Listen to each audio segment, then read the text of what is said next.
Welcome back. Your dreams were your ticket out. Welcome back to that same old place that you laughed about.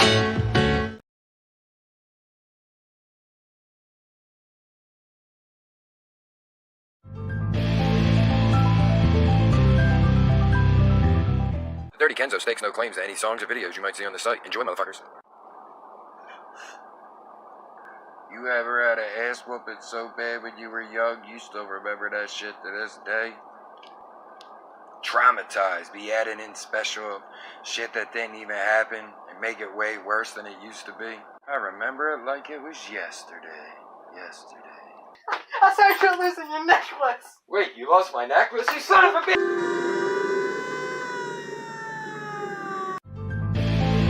Start today, I'd like to thank our sponsors. Hello there. Firstly, let me introduce myself. My name is Dr. Henry Sugmadik. I am a professor of psychology at the most renowned university, DeVry University. You could tell I'm a doctor by this douchey part in my hair and my sweater around my vest with a store-bought coffee of self-privilege. Everything you're about to hear from here on out is fact, not fiction. These testimonials were lie detector tested. It's definitely a fact. And certified by a board of frickin' evil scientists. Here's the testimonials. Thanks. Hello, my name is Frank and I'm from Washington State. And today I'd like to speak to you about the plug. Do you have some money, but you want more? Would you like to double, if not triple, your money? Would you refer to yourself as a go-getter? Then meeting the plug might be right for you. Effects may include, but not be limited to: getting your ass whooped for saying anything stupid, getting your ass whooped for not paying him his money, looking at somebody the wrong way, not giving him his fucking money. If this applies to you, search for the plug today. Kenzo is also brought to you by: you want to rob your mom and fight your dad and forget it even ever happened? Maybe you want to tell a cop that you fucked his old lady, even though you didn't. If any of these apply to you, you might want to try Xanax. Ask your friends if Xanax is right for you today. Not a doctor though, because they don't give them out anymore. That being said,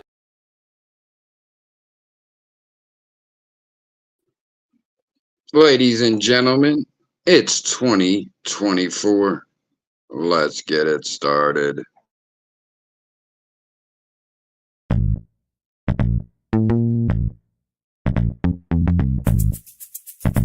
Often imitated, never duplicated. DirtyKenzoproductions.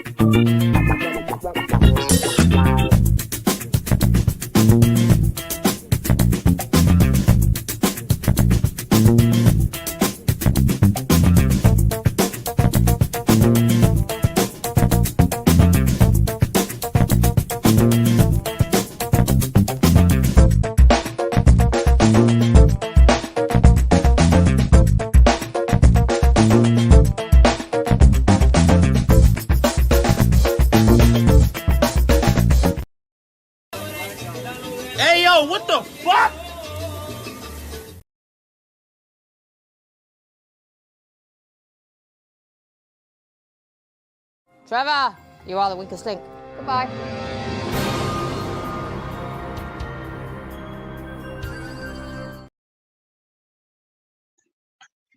Damn, how Kenzo do Reyes like Trevor. Trevor, you are the weakest link.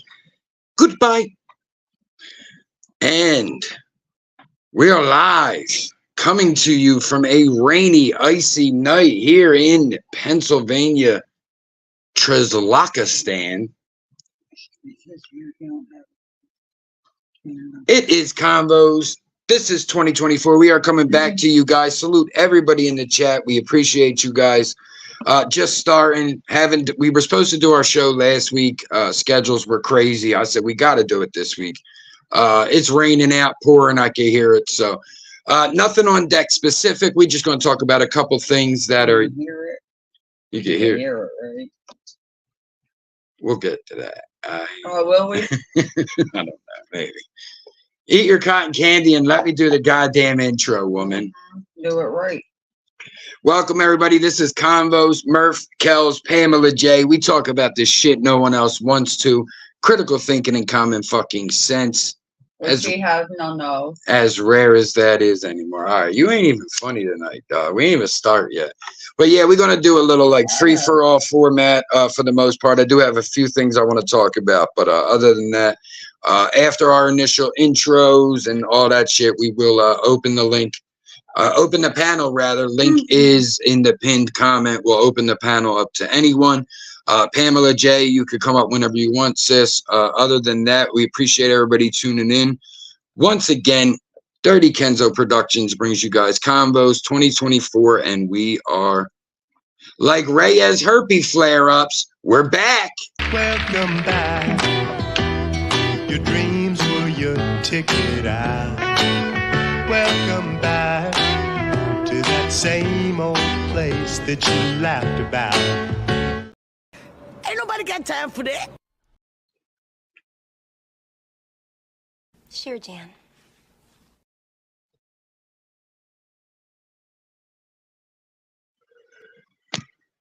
Are we in here? All right, guys. So first piece of business, if you will. I'm sure you guys are noticing a lot less blue in here than usual. We have moved the Nostalgic Breakfast to its own station, channel, whatever you like to call it, and everyone is getting wrenched up there. You know, the regular listeners. That's basically your. Well, I guess for us it would be station. Basically, that's ones that go and stuff. Yeah. But yeah, no, that's kind of why I think my brain said it. But you were right too. It is channel, but that's why we say WKNA exactly, because it's like that radio station, you know. So and salute to my brother Rich over there at WCVE, the Cave. But yeah, we moved Nostalgic to its own channel, so you know the wrenches are a little different here now. I have two. I think I only have two managing mods. And that's Kellz and Pam. Wait, there's more than that. Thursday. There's a few, and then I have a few standard mods, things like that. You know, there's no favoritism. It's really about like longevity. People who've been coming around the longest, you know what I mean? It's like if I've been friends with you for 3 years and somebody else for 5, I kind of feel a little weird giving the wrenches, you know, here and there. So I believe we got Pammy knocking on the door. Let's let her up. Pamela J, this is your life. Can you see me? I can't see you. You have the, you know, the icon, the white icon picture on mine. You know, this is the first time I've come through this way. Mm-hmm. Yeah, okay. Hold on one sec. How do you do it again? I think you got to click on guests, maybe. I don't know what. What are you trying to do? She doesn't have the picture. I was trying to give it. You gotta fix that. Yeah, I'm trying to explain how to do that. I think you gotta go backstage so she could touch her avatar thing. No, you can do it. Edit, and then yeah, but you can do it up here as well. I'm just trying to remember how exactly. I can come in up that way, so I could try to guide her through it. This avatar. Let me see. I think if you touch your picture, I think it should pop up and it should say edit audio avatar. Yeah, I'm just trying to. Okay, wait a minute. Don't mind Yeah, us, yeah, y'all. It's yeah, our yeah, first yeah, show in 2024, and we I took know. off for December. We rusty. We rusty. Okay, hold on. It is rated like a motherfucker out there. I know it is here too. Oh, that's only followed by the snow from this morning. Yeah, well, we had what about? Nobody seems to count that. I do. Well, we had about two. We got about 2 inches. There you go, Pam. You got it, sis. Okay. So we had about 2 inches of snow the other day. I'd say it was probably about 2 or 3, probably about 3 inches. And then this morning it snowed and then sleet and has been raining since about 11 a.m. So I'm sure it's fucking ice capades out there. It already was. It didn't need all that today. You there, Pam? There you go. Yeah, I'm here. I'm here. It's been raining like crazy here. Oh yeah. It's pretty fucking heavy out there. That's what it's like, on and off. It'll drizzle, then it'll pour, and All right, guys, we're just gonna breeze through some hellos in the chat. Yeah, where we are the winners. Putting comments up does fuck me over once in a while. So Thursday, Mama, Kellz, of course, Pammy, of course, Gina Maxie, our sunflower, salute, Mrs. Bobby. I've seen a few. Chucky Bills, what up? Uncle Dickie, I hope you're healing. Bart Robinson said pouring rain and windy here in South Jersey also. Yeah, we're in central PA now, and it's like cats and fucking dogs. Streets, my guy. None yet. Salute, great to see you. Of course, my chat would jump. The real DJ Fruit Loops, salute and welcome in, brother. Good to meet you, and welcome. Yeah, I don't know who that is. I've never seen that person, but welcome. Definitely. Either. We always love seeing new faces in the well, it's not the roller skating rink tonight. That's Sundays. Yeah. We rented out the hall. We rent out the hall on Tuesdays. So this would just have to be a gathering. But Street said I need help getting to sleep, so that's perfect timing. What? This guy. Oh, good Lord. He's starting already? No, you know. Gina Maxie, I love the shade. Gina Maxie, I love the shade. She said, as long as you have someone to cut your stream, if you get KO'd, you're good. I love it. I love it. Hey, Beezy. Yo, A-Boy, you know how funny the fucking universe works, bro? When did I see A-Boy? Yesterday or the day before? He had came in King Trolls. It was so funny. Earlier in the day, I had thought about somebody online I hadn't really seen. And then Tommy D messaged me like, Murph, I got to ask you a question. I think he might have forgot that. But when he said that, I'm like, damn, I wonder if I'm figuring to myself, he's probably asking where certain people are because we haven't really seen a lot of people. And the A-Boy popped right in my head. I'm like, people take off for I'm like, where the fuck A-Boy been? That night he popped in the chat. So the universe works in mysterious ways. I check on people. I haven't seen DJ Science in a long time, so I did text him. No, he has a live set. He went earlier, I think. I saw his live and Chicken, my guy. For it, but I didn't. I think it was before the holidays or during the holiday. I sent him an IG message. That's crazy. Yeah, I mean, there's a lot of real life. It's real fucking life. We all deal with real life on top of this shit. You know what I mean? So are y'all just saying hi to him? No, he popped in. Random or he's in. Is he? Yeah, he said hi a few minutes ago.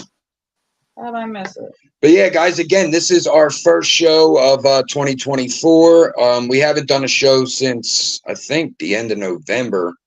We took off for the holidays, which it turned out to be good. Jesus Christ, woman. Mm-hmm. I didn't mean for that to come out. Did she fart? No, she burped. Oh. Loud as fuck. I covered it.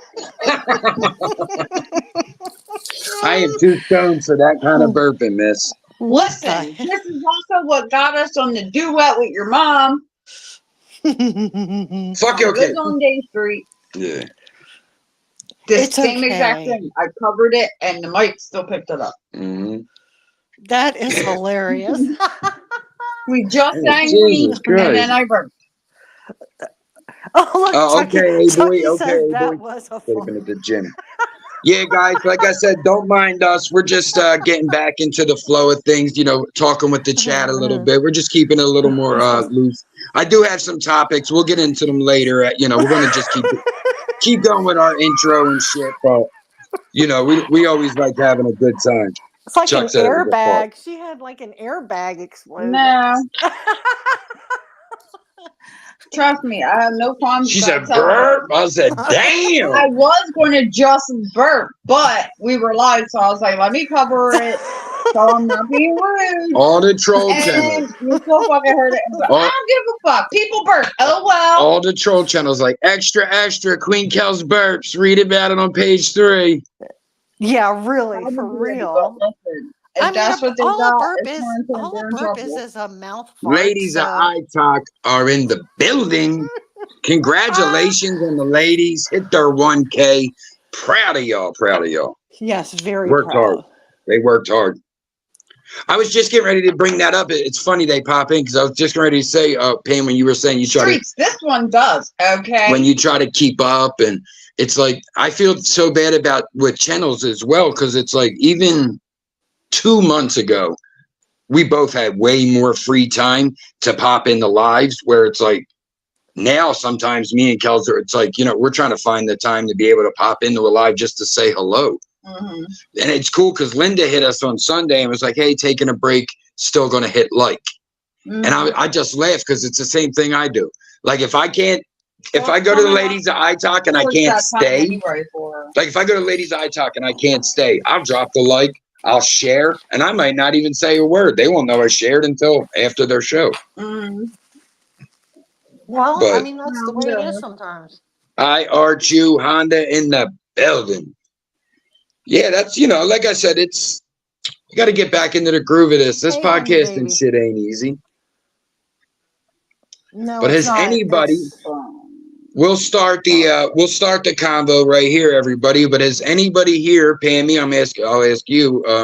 Have you seen the Cat Williams interview with Shannon Sharp, Club Shay Shay? No, I haven't had enough time to dedicate Matter of it, fact, but I think we should save it for next week. We'll save it for next week. That way I could get some clips. I want to get some clips. You don't just say, hey, let's talk about it. You ain't got nothing, you know. I haven't looked at. I've And that seen gives it. Pammy time to watch it too, and gives me another chance to watch it again. Isn't it like 2 hours long or like an Yeah, hour and a half? it's a So full I'm pod, like, but I saw it and I was like, You won't realize the time's passing. oh yeah, that No, I'm one's sure. live. I want to. It's just Kelsey was listening. It's like- She had it up. She had YouTube up on the TV the other night and was watching it, and I saw. Yeah, saw oh, it's crazy. He He's- comes at See, all I the don't know what's comedians. going. See, I'm that type of person. I'm not going to make any commentary on it unless I know what the hell's going on. Yeah, so. yeah. He was coming at a lot of the comedians that he felt had Call them disrespected out. him, you know. So it was Mhm. just Steve Harvey, Cedric the Entertainer.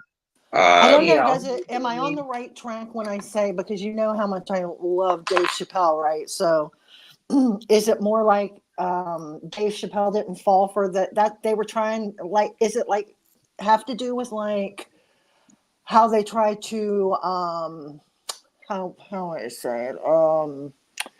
With a lot of the black actors try to box them into certain situations.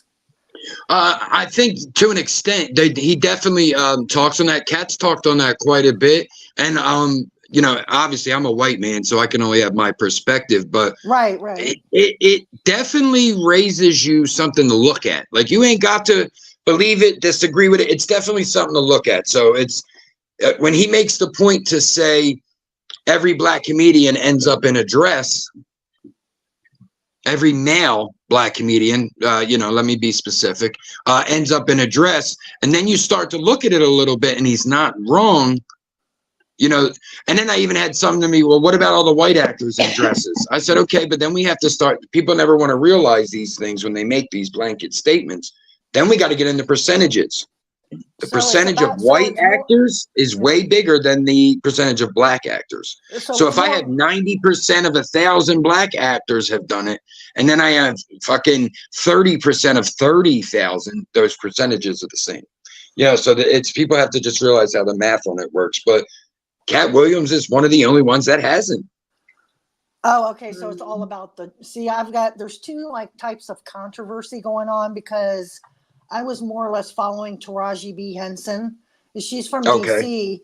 And I know that there's a lot of shit going on with she and Oprah with the, you know, the revamping of the Color Purple. Color Purple, and all of that stuff. So it was, I didn't know if all of this stuff like ignited. And then Dave Chappelle's going through some controversy with the new special. And so Cat Moore was on the vibe of the dresses and comedians and stuff like that. He was really, a lot of it was picking apart what those comedians had said on Shannon Sharp's previous That was basically a lie against him. Like that's what it was. If it was a lie, he exposed it. like Ricky Smiley is who he went at the most, the radio DJ out of Atlanta. Ricky. That's how it started. And he said, you know, Ricky Smiley said on Club Shay Shay that he was up for Money Mike in Friday After Next. Cat Williams went on there like, how are you up for a role that I designed? I cultivated. Like you were the Santa Claus. I was never going to be the Santa Claus. That was you. Like, you know. So it's like it's a lot of stuff like that. Cedric said stuff and Cat's just but just the way his brain works, he is naturally like a natural comedian. He doesn't have to write to be funny. It's just the way he's saying what he's saying is hilarious. And it's smart and fucking well thought and sincere and endearing. Can't argue against it. You just got to check the facts. That's what he already did before he went on there saying anything. Shit, I wrote a comment. I wrote, he's a menace. I'm going to have to really make sure I watch it then to pay more so I can have some better insight as to. I know he's hilarious, okay, but well, I think he's top 5. Yeah, I'd say top 5, definitely.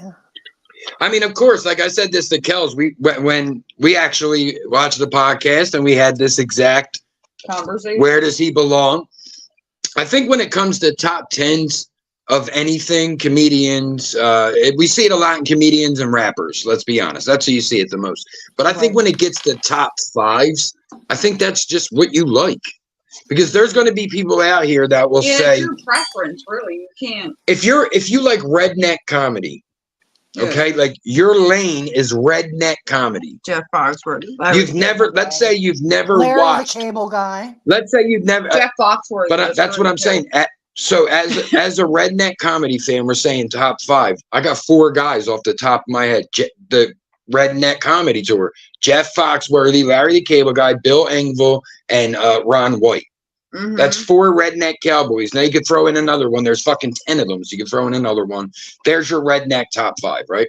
Now that guy, that redneck fan, let's say he's never seen a black comedian. He's never watched any black comedians. That's his top 5. So then you would go, Jeff Foxworthy is not the greatest comedian of all time. Richard Pryor, fucking, like, comedy today is Richard Pryor. Like, to me, your top 5 can vary, but there's certain names that have to be in there. Well, the pool of top 5 as far as like blue collar, the one like Larry the Cable Guy, you know, who Blue Collar Comedy Tour. Yeah, that's what it was. Yeah, that's what it was called before. But the pool is so small, you can sort of suck and be in it. You know what I mean? So, True. Because if you line up those 4 versus some of these black comedians we're speaking on, Jeff's probably the only one that could stay on a stage for a few minutes. Do you know what I mean? Like Bill Engvall, Ron White, they are like their style. That's it. I don't feel like they could adapt well. Larry the Cable Guy is a very good improv adapting, so he could probably. But Jeff is like the stand-up, you know, out of the group.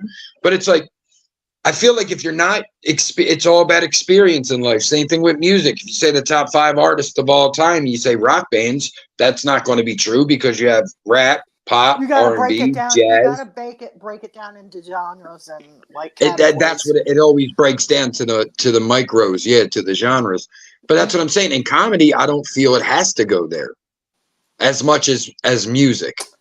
I think so, because of the issues that they talk about. You know what I'm saying? Like, I mean, you're the maybe, type of person yeah. that's going to go into a comedy. You have to go into a Me comedy Marina. show. Go into a comedy show with an open mind and not be offended if you're over anything, unless somebody Well, we like live in a day and really. age where that's unheard of. Well, People don't I do mean, that anymore. you'd be surprised that I would go to a totally Dave Chappelle. Well, Dave Chappelle's not a good one. That where it's primarily black people, and I'd be sitting right there in the front row, and if they razzed on me, I would just take it with a grain of salt because I'm there to laugh. That's that's people take themselves too seriously, and you have a narcissist who takes themselves too seriously, and then they want to sit in the front row of fucking a comedy show with like a stupid hat or like a bad haircut, big ass glasses, and they're like, "Why'd he make fun of me?" It's like, you're up front. Right. And then like when your husband said, "I got comedy tickets," you should have said, "Motherfucker, they better be in the balcony." Like I'm an upfront type of person. Kellz can tell you, like, we go to a concert, you better push your ass to the stage and be ready to fight all night because I'm up at the stage. When we go to a movie, I like to sit as close as possible without breaking my neck. Me and Kellz have formed a balance. I like all the way up front. She likes all the way in the back. So we usually sit like a third of the way. It's compromise. It's marriage.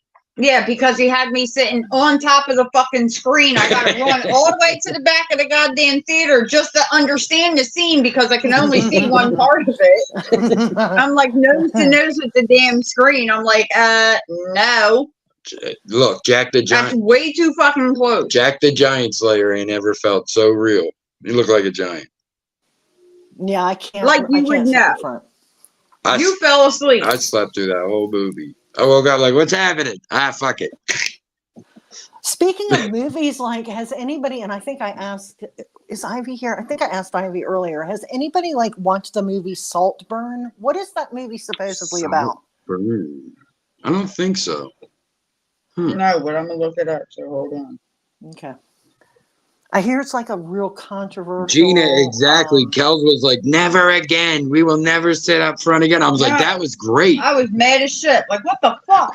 I was like, that was great. I wish I could enjoy the movie. COVID changed the world, though. Like, you used to. I still don't want to sit in front of the screen like that. I'm talking about a different point. What if what if it was a sold out show and you already paid for your ticket and stuff? Would you like sit in the front or would you just say, oh, forget it, I'll come back? I ain't standing ever. Because I always have crazy. Would you sit in the front seat where you're like looking up? This is what they're saying. We've had too many crazy experiences at movie theaters for me to be standing. But this Kellz has the synopsis of Saltburn. Hold on a second. What streaming site is it on or whatever as well? I think it just said Netflix. Hold on. Okay. No. Like I'm seeing all kinds of he deserved to be made fun of. Who was the? It said most searched on streaming today, not what. You remember that comedy show? Pam, the comedian, goes, "Does anybody out here smoke marijuana?" The whole place is just like dead silent. I was like, "Yeah!" My whole family there with my mom, my brother, my sister, Kellz, my brother's wife. Everyone starts dying. Like we knew it would be you. Did Robert like yell? He smokes that Reggie. Nah. The Reggie joke was just in its infancy then. Okay. Me and Eric were still coming up with it. This is like a thriller horror type movie, though. Okay. It's a thriller comedy. Oh, it's Saltburn. It says distraught by his classmate Oliver's unfortunate living situation, Felix, a rich student, invites him over to his estate. Soon, a series of horrifying events engulf Felix's family. Yeah, I think it's something like Get Out. Not like Get Out. What was that one? Was that the one like those psychological thrillers? That one where the white chick took home that black guy and they had all those people. That's Get Out. Yeah, that's Get Out. Yeah, I think it's like something along that lines, like real like weird. Like IMDb says. Give me 1 second. It's loading my page up. A student at Oxford University finds himself drawn into the world of a charming and aristocratic classmate who invites him to his eccentric family's sprawling estate for a summer never to be forgotten. Oh God. No, I think it's, you know what? I think it's going to be like one of those ones you either love it or hate it. Yeah. I was just wondering. A lot of shit. But it's classified as a thriller comedy. See, I don't mind thriller comedies because they're fun. But like, you could ask Kellz, there's like horror movies. I hate the way people make horror movies nowadays. They're so fucking dumb. And the only name I recognize in it is Margot Robbie. Oh, okay. Yeah, like it's just Richard E. Grant, Rosamund Pike, Richie Cotterill, Barry somebody, Archie something, Jacob, and something, Margot Robbie. Something or the other. Yeah, whatever. But yeah, we'll watch a horror movie and it's dumb film? for blood's sake, you know, just to chop someone up. I'm like, this is dumb. Like, why I are was we looking doing at a list of like horror movies that were banned and not allowed to be seen in Texas. I think it was one of them was the original Texas Chainsaw Massacre, which to me is a real horror film because that could realistically happen. Those are the type of films. Yeah. Those are the type of films that are horror to me. See, that's what I think. I think that's, and you just actually touched on something there, Pam. I think that's what makes a great horror movie. It's not only something that could really happen, it's like our worst fears, right? Like, right, exactly. Like if you think of Texas Chainsaw Massacre, you're thinking you're either a young person or you're thinking of your young person, your child, and making a wrong turn and running into the wrong family. Come on, that's everyone's fucking worst fear. How easy is that to make a movie? Blair Witch, you're hunted by something supernatural that you can't see, and everyone disappears. Like the found footage premise made the movie, but that's what makes a good movie. I mean, granted, the 80s, everything that's huge from the 80s was fantasy. Freddy's in your dreams. Jason's been dead and reborn 5 times. Michael Myers, like that shit's supernatural as fuck. And when I was a kid, I was scared of Freddy because he gets you in your dreams. Well, that's, I think you can't hide. That's a scary premise. I think like Saw, like some psycho could really like take you and like lock you up and make you do some crazy shit. I'd rather watch a good thriller instead of a good horror movie for me anytime. Have you ever seen, here's a good example, Phone Booth with Colin Farrell and Kiefer Sutherland. Is that when he's in the phone booth and he answers? He's in the phone booth. The entire fucking movie takes place. Like, if I am not lying to you guys when I say 89% of this movie is in a phone booth. Yeah, I know. You hear Kiefer Sutherland's voice. You don't even see him until the last minute of the movie. Other than Colin Farrell, you don't see a celebrity you know outside John Turturro. Is that when that's a great movie because it's quick. He's being called by the sharpshooter. Yeah. Things are happening, and he's shooting people around him, and and even in the sense, it's the same thing as Saw. Saw was like, these people made these horrible mistakes. I'm giving them a second chance at life through this horrible experience. That's the same thing. Yeah, to make them learn. Same thing Phone Booth was. He said, you're cheating on your wife. This will make you act right. You know, that's what that whole movie was about. I remember that movie. I really do. But I like movies like that. They're real quick paced. It didn't take a lot. It was and anything original these days, I'm all over because Hollywood's been dead. They have nothing original. Well, that's because I learned that young.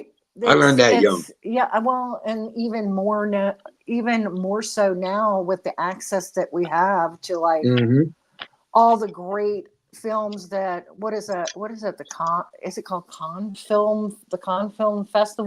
Cannes Film Festival, like where you have the lesser known films that, or how they say it's just films. Filming. The pictures. The films. Is that motion pictures. The talkies. But it's just, honestly, I feel like I feel like Hollywood is just like wrestling or football. It's like the real good ones are in the minors, in the indies. You know what I mean? And it's like the movies that we need to be seeing aren't being made. Yeah. Let's be honest here. Hollywood does not want to trust new directors. Every time they do anymore, they hit, but they still don't. It's like, we could get this hip young woman director. She's been kicking ass in cons and what's the one here in America, out in Colorado, the film festival. Oh, yeah, Cans or Cons they call it, Cans Film Festival, and then there's one out in Colorado. But anyway, that's damn it. Isn't that the indie one they hold or something? Yeah, Look I it can't up, remember Kellz. the name Look of it. it up. But that's like people who want to make a movie and they're not backed by a major studio. That's what you have to think of that. That's the difference between the hustle, right? So it's like I have a beautiful movie. I'm trying to think of something that's came out in the last few years that would be a great example. But you have this beautiful movie, right? And you can't even. Sometimes you'll pitch it and they'll take it, the studio. They'll be like, oh, that sounds great. We're doing it. But before your name's made, you got to take it to the one, like I said, the one in Colorado. Then you got to take it to Cans. If you win both of them, quote, then your movie may get picked up by a studio and get distributed. But it's such a fucking runaround for them just to screw people over and steal their shit. Same thing as music. Same thing as everything. It's all the ones that make all the money that can produce their own films and get them out there to the high. You know, I mean, it's if you got money, you're going to Sundance. Yes, Gina. Thank you. Yes, Gina. That's what it is. That's exactly chat what it coming is. in clutch. The chat is coming in clutch. Thank you. Deucey. Hey, Deucey. Eva. What's up, y'all? Salute. Welcome in. Yeah, so you know what I mean? It's like, yeah. It's the hustle. Like, come on, they fuck kids over all the time, steal their movies. Oh, we don't want your script. Leave it here. I mean, say what you will about Will Smith, but that one that he did with his son Jaden when he was, what the hell? I'm so bad about movies. Pursuit of Happiness? Yes. I love that movie. I love that movie. Ask Kellz how much I love that movie. I will watch that movie every time it comes on. I love feel good. I love movies that show every time. Every time. Like I've watched that movie 12 times and I still tear up when at the end when he tears up and he's clapping like he did it. I'm like, my boy, that's my boy right there. You know what? Because you know what I think? Because we've seen people in real life overcome things like that. And sometimes it doesn't turn out the way he turned out. And the fact that he made it was just like so substantial in his life. And it just made like such a change. It's just, I love movies like that. Like I mean, that's the American dream, right? Struggle, work hard, and make it. Yeah, that was unfortunately. I always as we were speaking on comedians, the great George Carlin once said, "They call it the American dream because you got to be asleep to believe it." He was a good comedian too, man. George is in my top 5. I grew up on him. Like I had my parents gave me a record player. We're talking like 90, 91. You know, I'm young, but I had a record player and I had 2 records. George Carlin, you can't say that on TV, which is a horrible cursing record, and AC/DC Hell's Bells. I don't think they knew I stole the Carlin record.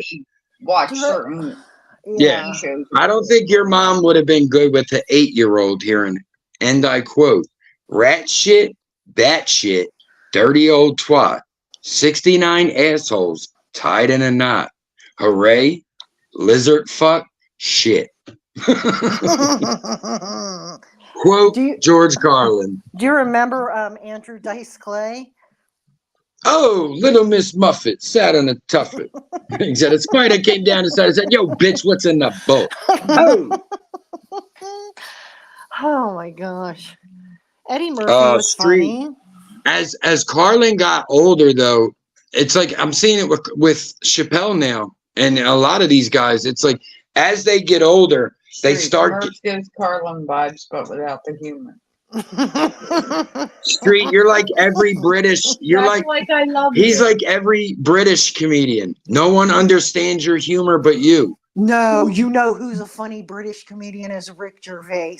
He's the only one. Nah, Stephen Merchant, his homie's pretty funny too. But Scotland, name some. They're funny as hell. There ain't no funny Scottish comedians. How about that? There's some from London. He's British. He's not Scottish. He's Scottish. Scotland's in Britain. No, yeah, the Briton went to Scotland. Fucking guy. But yeah, for me, it's like The Brit went to Scotland. my top 5. I always tell people it's probably their top 5. It's just a little different order. But for me, my personal top 5 goes Chappelle, Carlin. That's my number 1. Yep. So Chappelle, Carlin, Pryor. And where would I go from there? Cat Williams, Bill Burr. That's my top 5. Oh, okay. They're guys that I have a ton more. Like my top 10 would go into a lot of other, but like Pete Holmes, that's somebody like I can watch every one of that guy's specials. But that's how I look at it. For you to be in a top 5 to me, and Martin Lawrence would be at like 6, and there's Chris Rock. Like these guys are like right there under my top 5. Bill Burr would probably change with them at will. But it's like to me, it's like if you don't have one iconic special and all your specials have to be good, then I'm putting you in my top 5. I don't particularly. There's nothing Dave Chappelle's ever done that I can't watch. Steve Harvey. Oh, he I has don't high really like Steve standards. Harvey. Who was it? Dave Chappelle, Kevin Hart. He's funny. He can be. I like funny. Kevin Hart. Gina, anybody that eats beans on toast can't be funny. Thank you. That's what I'm saying. If you use salad cream. Bernie Mac was a fucking comedic genius. Oh, that's him. Yeah. Yeah, he was. I'm trying Like to they think said, of the like they ones- said, man, Bernie came out at Def Comedy Jam, right? And it was a raucous crowd. And they said people were flipping. They said Bernie came right out and said, "I ain't scared of you motherfuckers." And he had his face painted on his own pants. Where He had his own face airbrushed on his shit. There's one guy that's Asian, and he's a younger guy, but he makes fun of his own culture, and he dresses like a rapper, and he does rapping, and he's just hilarious. He's probably not well enough known, but he is so funny. Like there are so many other funny ones that are better than some of the ones that I can't. Yeah, that's what I'm saying. It's who's given the chance. Exactly. There's a guy who's been on Joe Rogan, a comedian, Shane Gillis. This guy's blowing up. Been working his ass off for a year. He's from out here somewhere, like Philly area, you know, working his ass off for years. All of a sudden, if you ever watched he's Jim blowing Brewer. up. Jim Brewer is one of my favorites.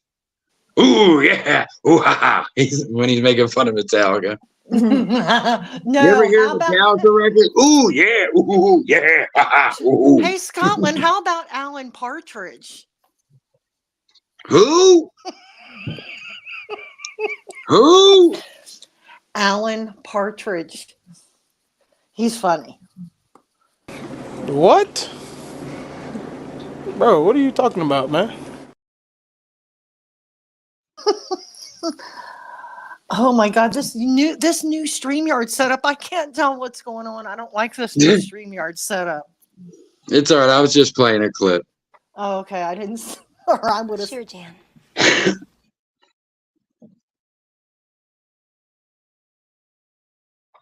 You know, during my Christmas break, what I was doing the most was just like relaxing, regrouping my life, just relaxing. And of course, like the last day, because I was off between the 21st and the 3rd.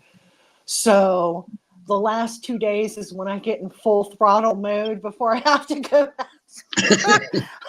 Time to get shit done. I'm so horrible, but I was just like, you know, I said to myself, I'm not going to make any New Year's resolutions. I'm just going to try. My resolution is to just be the best person I can day by day. All you can to be better than the day before. So, it's like, what's the point of setting something that you're going to break as compared to something that you're trying to do already? That's how I look at it. Like people will be like every day, get up, have a push up. They're doing great diet. They're trying to change their life. They're like, I think I'll quit roller skating for my New Year's resolution. It's like, bro, just stay on the fucking path you're on, asshole. You're doing fine.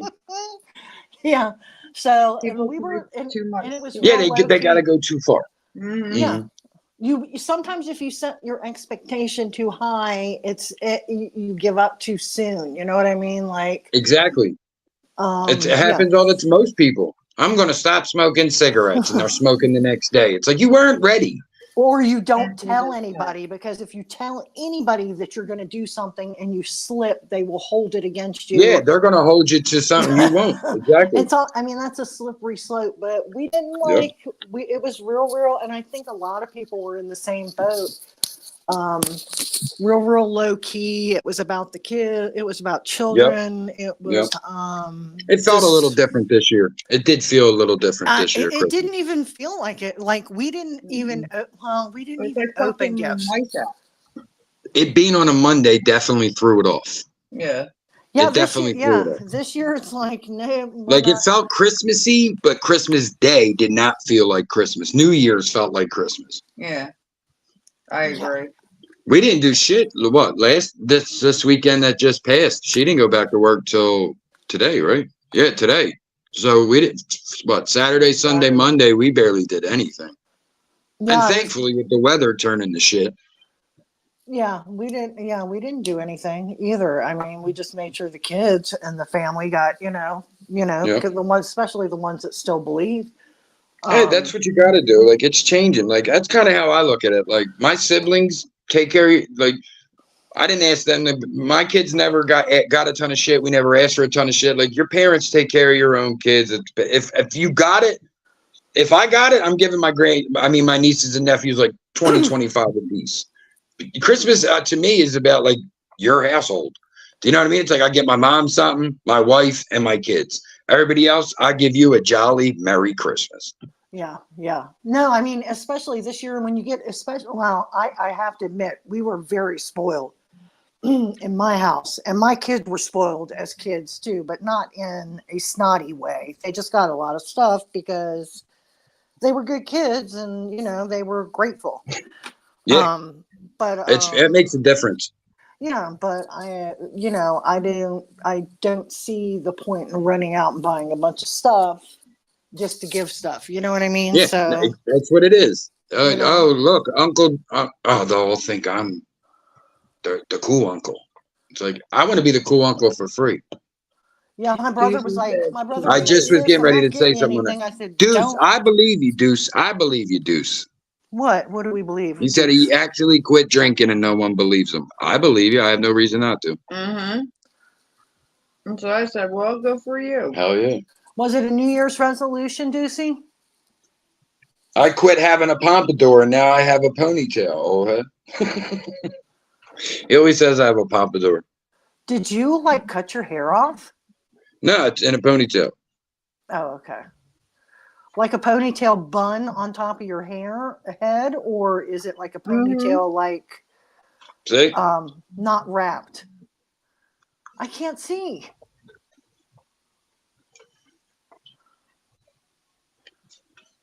That's what I'm saying. I can't see anything. If I switch from comments to chat, okay, chat is backstage chat. Look up at the top. You should be able to see it. Nope. I see your two picture, your avatar. That's it. That's weird. I can see him. Yeah, I didn't have my avatar. I can't see myself on this. It's weird because I can't see myself. That's weird. Yeah, that is weird. Do you see me on the screen? I see your profile picture. Yeah. I don't see myself at all, so I'm switching back and forth. I'm it doesn't look. It doesn't look the same. No, I know he had said it before. He had said it before, and he was acting goofy the one night, and they said it. I'm like, he's probably just stoned. Hey, I mean, even if he wants to not get obliterated every night, he could. Exactly. That's. I mean, if he wants, that's him. That's an accomplishment. Mm-hmm. Yeah. Especially if that's the type of drinker you are, where it's like some people are casual drinkers and sip all day long and they don't get drunk. It's like, no, you just. I have wine during the day and I have this drink with my dinner and they drink all day long, but they're not necessarily getting drunk. Then you have people, it's like, oh, my dad comes home from work and drinks a 30-pack every day. It's like your dad is fucking pissing his pants drunk every night. And in the 80s, that shit worked. Motherfucker would come home, drink a 30-pack, piss his pants, and go to work in the morning. Well, that's what they call a functioning, right? Whole warehouse smelling like asparagus. Crazy. Oh God. asparagus piss. Don't say that. Listen, man, I get jealous when I've been watching like you said over Christmas. Over Christmas, I got in the history a little more again. Just certain things that I wanted to like learn a little more. But you know, Google Murph, I always got to be learning. And it's like I get kind of jealous of the fucking people from like I granted the 60s was not an easy time to be alive. Not at all. There was a lot of racial tension. There was a lot of tension in 60s and 70s. There was tension over Vietnam and fucking presidents and public speakers are getting assassinated. So it wasn't easy, but it was easier for somebody to quote make it, to quote get a job, to have a house, to you know what I mean, to do it. It was so much easier than our generation was ever afforded. Like our generation, we did not get to live that a day, where it was like, oh, you work a good job, you work 40 hours, that means you get a house and a car and you can take a vacation. That don't exist, and it hasn't in my life. Well, since I've been working. No, I will tell you the price of the housing market is outrageous. Loans are at the loan rate for even somebody with good credit is horrid. And at this stage in the game, like when you have children that are in their good night, you going to bed? All right. When you have kids that are in their, early 20s, mid 20s, and they still have to stay with you because they can't afford to leave. And it's that's such a catch-22 for people involved, man. It's like, I get so pissed when people are like, oh, your kid lives with you. And it's like, and if you remember, we'll say last season, but Mims and Larry had a discussion on that, and it got a little heated because it is so. Larry had more of a old school mind frame on it, which I could respect. But I respect Mims as well because that's the life. My son's 20. Am I rushing to throw him out the door? Not at all. Is this kid up every day getting mad because his application for the job ain't working right? I see that. So why not give him that effort? It's like I think people don't realize they'll be like, oh, your kids live at home, or if my kid has to live at home, that means don't, like I always say, it's when we used to be in Frank's and someone would talk shit on a specific addict. And I'm like, I can't blame the addict when the system made it. And it's the same thing. I can't blame your grown 26-year-old for living with you when the system has put you in this fucking position. When you were 26, if 26 in the 70s, your ass had been working for 5 fucking years. Well, you and I both already know I was working at 14. I started working full time at 16. I was working with my dad since I was fucking 10, but full time on my own, 16. Pam, can you see comments? Who, me? I'm not paying attention. Pam, donate. What the? Oh, you can see them. Okay. Oh, I'm seeing them now. Maybe it's working better. Gina, I'm going to probably grow my hair for a few years and then do that, donate it. But I was it's only been like 1 year so far I started growing it. Look, because I trimmed it a lot. What was that? Probably 6 months ago. Oh, my God. Yeah, my hair is longer than yours. Oh, Jenny, I was going to say your picture is so cute. I can't really see it because it's so tiny. It's weird for me. It's weird for me because you got to understand, my mom had short hair like that growing up. Like when I was a kid, before I was born, my mom had long hair. I've seen pictures when she's 17, 18, 19. She had like longer hair. Then my whole recollection of my mother growing up, she had short crop to her head hair. Then she started to grow it out. She started to grow it out after we got together. You remember she had short hair when we first got together. Yeah. Started growing it and had long hair for, I don't know, it's been 15, 20 years probably, 15 years at least. So seeing her now with short hair, it's like, I almost get a nostalgic feeling because it's like, wow, that reminds me. But she does look different than she did then too. Yeah. So it's like, she looks a lot more like her mother now than I've ever seen. My grandma.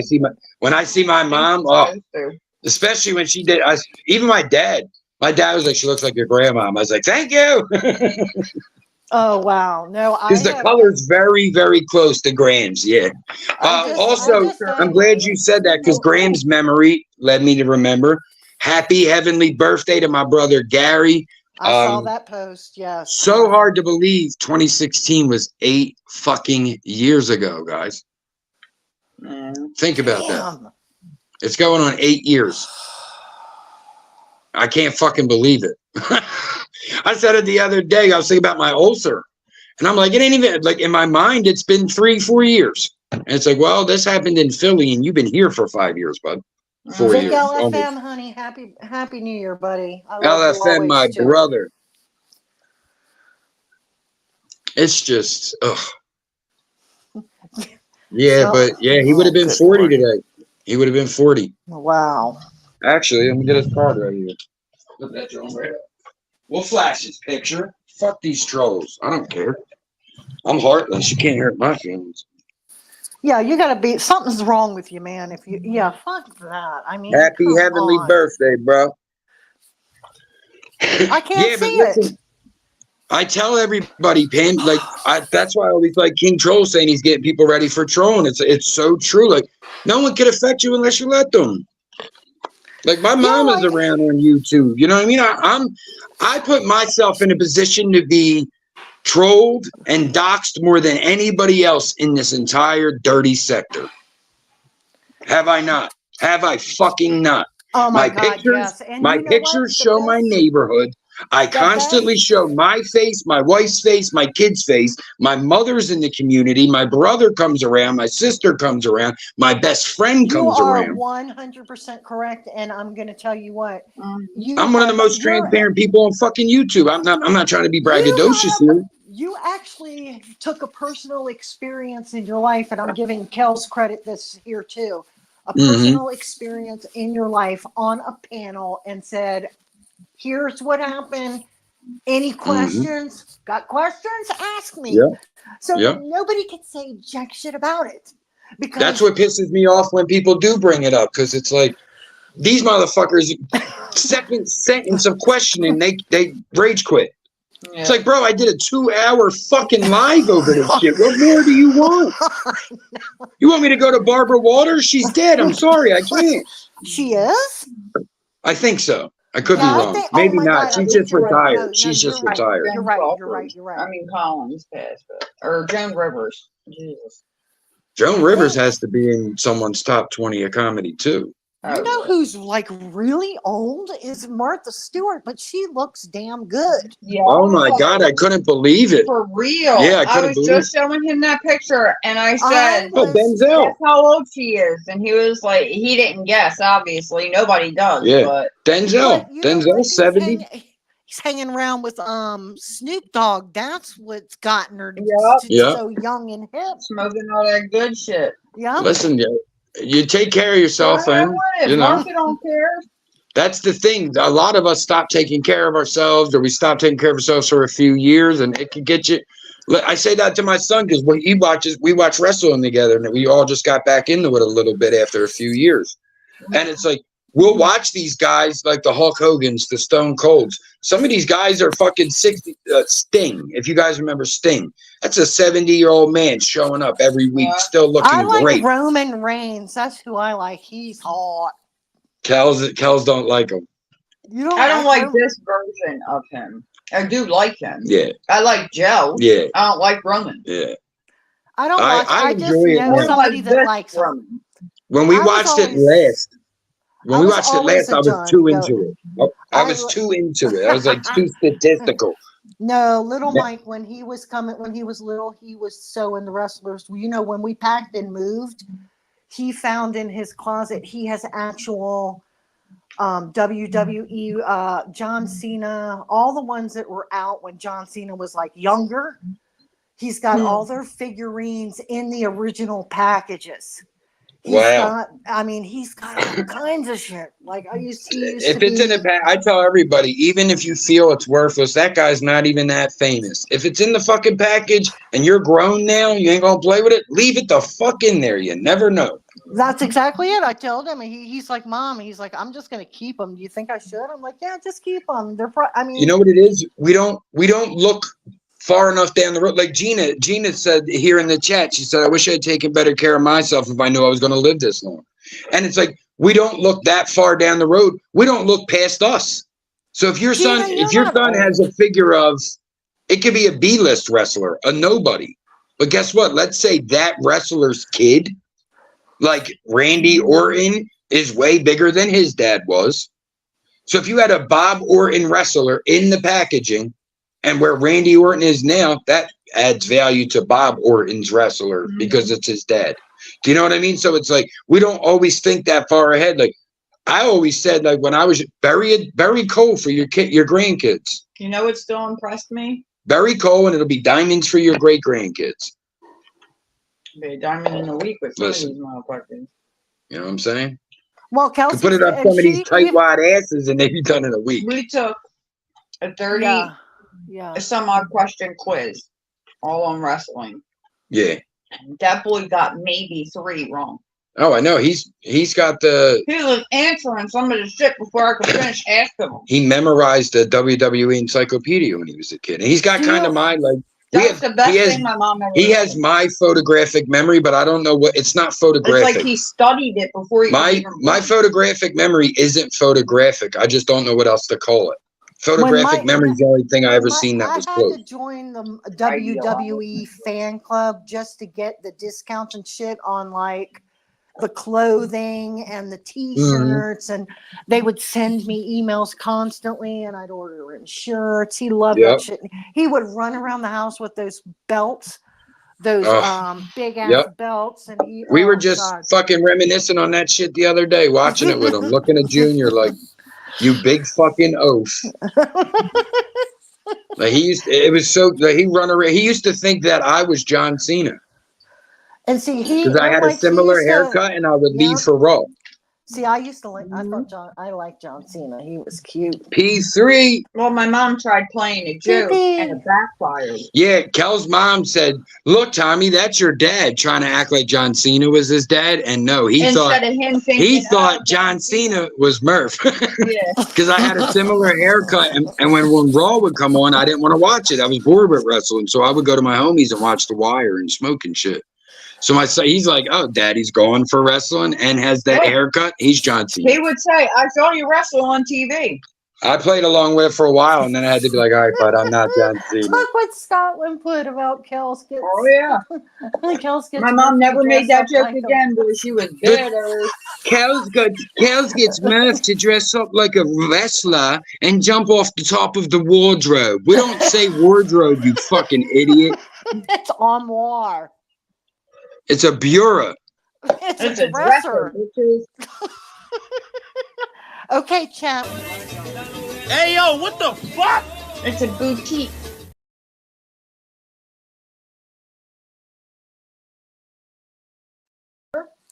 Amore. Amore. Amrao. Amrara. It's an amore. It's a hors d'oeuvre. P3, we left the door open and we left the back door open. We were so worried about tickets at the front. You know how Scottish people are. He slipped in. A draft went up his skirt like Marilyn Monroe. Security was like, "What the fuck?" They vomited. And he slipped right past. It was just a big mess. It was all part of his elaborate plan. Can't trust the British unless they're female. He said you have a cloak on and an eye mask. A cloak. This motherfucker. He said a cloak. Street, we will only accept jacket, coat, or hoodie. That is I thought at 6 o'clock I was going to say he's not Flava Flav. Yeah, I don't own a cloak. Who am I, Jack the Ripper? I'll put on my overcoat. Street, you got an overcoat, don't you, Street? And a house coat. He got a house coat. Yo, on Christmas, Street was dressed like fucking Scrooge. He had the little fucking nappy hat on with his Christmas skirt. Calls it a kilt. I bet you he wears his kilt with his knee-high socks. I bet it looks adorable. I bet you he's from. Oh, and he got house slippers. What other kind of slippers do you have? Why do you specifically have house slippers? I would bet you that he's not even Scottish. He's from Idaho. He just says that to have an excuse to wear kilts. What slippers they wear? What other slippers do you wear? Oh my God, I'm dying. He's from Idaho and says he's Scottish to have out to wear Wouldn't skirts. that and be kilt. hilarious if he was like somebody from like the We're like Middle Scott- West? we're like He doesn't have Scotland. the accent. We're like Scotland. Panel up. He's like, hi guys, That's how are you? Who the hell are you? Probably a little Poindexter with Coke bottle glasses. We're like, oh shit, here comes Little pocket Scotland. protector. You're about to No. get cursed out in British. He's like, hi everyone. How the hell are you, pal? No, and then we're watching, Newsflash, bucko. we're watching the news and we see a news Listen, flash pal. about some guy that's been in a basement portraying a guy in Scotland and romancing ladies on the internet, and But he's from listen, the middle of wouldn't be the first, wouldn't be the last. Awfully familiar. Wouldn't be the first or the last, girl. Mhm. You know what that I'm saying? is that is hilarious. That's what I heard. Oh my gosh. Oh. Street. Street is the only guy in Scotland that shaves his legs under his. They're like, bro, that's not for us. He's like, it's a comfort thing. When the wool touches my leg hair, it makes it itchy. Well, Fuck that that. could be probably true. This dude running around his house in wool pajamas with the ass hanging out, talking shit. Fuck out of here. Oh, you got a butt flap? He's got a onesie. Wearing the assless chaps. You ain't even right. It doesn't count unless you have a butt flap. He is a butt flap. That's his middle Do name. you have a butt flap or not? His middle name is butt flap. No, his Oh, my first God. name is butt flap. Scottish catfisher. You He's our bastard. British butt flap. I'm telling Oh, y'all, God. ladies, run away. This is a Scottish curse right here. He's a fucking he's a what? He's a gift and a No, wait. I'm trying to think of what it is. Give me a minute. I'll remember. You'll see. What? You'll see. PP. He likes to rub his legs together to make his mating call like a cricket. Rub your hands, Scott. What the fuck are they called? A banshee. He's a banshee. Oh my A God. banshee. They're Okay, Scottish. explain. It's a Scottish ghost, and it screams a lot like a bitch. Actually, in what I seen, it was a female. It wasn't Scottish, but it was a female. It's Scotland, Ireland. That's Celtic. a It was like hussy. That's called a wordage or hussy. whatever they fed off of that. And made it. Lady Godiva. I guess you felt it more because they start screaming. And then there's more. They're breaking glass and shit. Oh my God, that's hilarious. So hilarious. I don't know, you guys, I mean, I'm trying to like have him start a channel so that women can come and ask questions on panels. Can it be called kilts and shit? Welcome to Kills and Shit with your boy Straight. It's Straight, and Thank you. the only Scottishman who sounds like he's from London town. No, And no. I want to set it up sort of like the dating game and like have Honda, we got Three heavy ass dudes. rings, sis. Okay, Pammy, but what happened the last time we played the dating game? Wasn't there a fucking serial killer in the goddamn friggin' panel? yeah, who was that? It was Rodney Alcala. I remember. And he actually that. won, but she didn't go on a date with him because he creeped her out. So she saved her own life by not accepting the date. Where did Women I are learn that? sickos. What the fuck? It was him that went on. How do this you know fucking this? Where It's did we well see known. this? From ID, I'm sure. The date game killer. It's Rodney Alcala, babe. I don't know his name. Well, Yes, I she do. I don't did. know She- killers. I know serial she killers. I denied like the the date. big Killed time. multiple women. I He like is a serial killer. I like the big time. He was using How many the does he dating have to game kill for as you to be his big time? stalking ground. How about this? Gacy didn't even kill that many people. One of those, no, He it killed like 13, 14 ain't boys, one of the. babe. Maybe it ain't Gacy. I'm thinking of. Who was the? It can't be. Who's the first? He killed this whole BTK. cross face under his Who's the house. first one? The first serial killer? BTK? No, Holmes? not Holmes.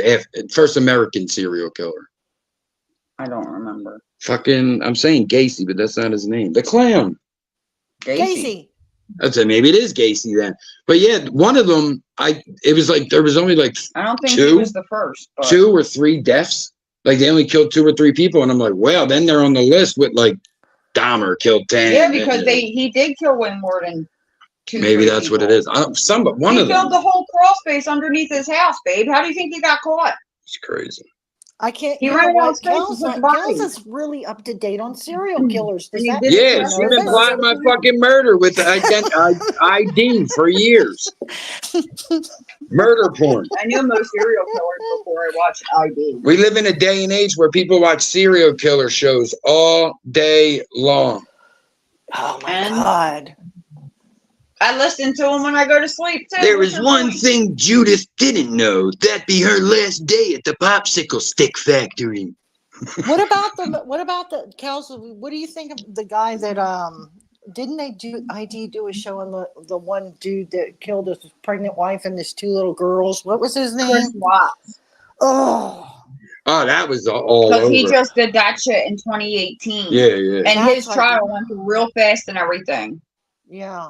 Like, if I need to know about serial killers, I call you. So that shit is Chris crazy. Watts, I was deep into that case. Before it hit headlines and all that, I was already into it, watching podcasts and shit about it and everything. Yes, I read the that's what I remember. 2,000 page redacted shit from Discovery from the case. Like he did some fucked up shit to them. Mm-hmm. And seemingly out of nowhere. Family annihilators usually do it right before school starts, and it's usually within our age bracket of white men. They do it before school goes back in, like September, August. Well, just think about it. There are probably so many serial killers that we are so unaware of. So it's like, the best serial killers don't get caught, right? Like, there's plenty of them. I mean, you could be in freaking Walmart, Target or Walmart, and listen, there's serial killers. How many you may come in contact? There's serial killers in every drug-infested neighborhood. The guy who runs the block has killed 10 people. How's he not a serial killer? Because he shot them driving away on if it's a drive-by or stick up, or if you kill 10 fucking people, you kill 10 people. It don't matter where you're from, but that's not who gets the newspaper headlines. It's the guys climbing in girls' windows. It's the guys shooting people in cars and dumb shit like that. I just like Chris Watts. I don't get, and what was the other one? Peterson. I don't get them at all. Like, I want to be with this other girl, so I'm going to kill my family. Yeah, I don't understand. Maybe that's why I'm not a serial killer, of course, but that's how I just can't. I don't understand how you thought that was the answer and everything would be okay. What do you thought? You were just going to go live your life with it, and nobody was going to ask no questions about 3 fucking missing people. I think that's what it is. Show you how out of touch it was pretty prominent on social media and shit like that. Like, what was that, sis? No, I was just saying it's just that just goes to show you how out of touch with reality they are. They're so deep into whatever it is that they don't. It's just like anything, like any. I don't know how you could think you're going to get away with a murder, and then your Google's like, "How do I get away with murder?" That's what that goes to show you. They're not in their right state of mind. They're so freaking stupid. Or when you Google something as stupid as, "Can the police recover deleted text?" Yeah, dumb shit. Like, are you kidding me right now? Can the cops find fingerprints on a gun in a lake? Like, Jesus, Lord. It's you hand deliver the case. It's like, can fingerprints come off a gun in a lake? How do I get away from Lake Mead? Where would you drop a body in Lake Mead? How to get to Lake Mead from Philadelphia? The cop's like, well, thanks, buddy. Or the one that actually shoots somebody and the gun and agrees to be tested for gunshot residue, and then just agrees with them when they find it. And the only way you're getting away with a murder is no witnesses. That's it, and no connection.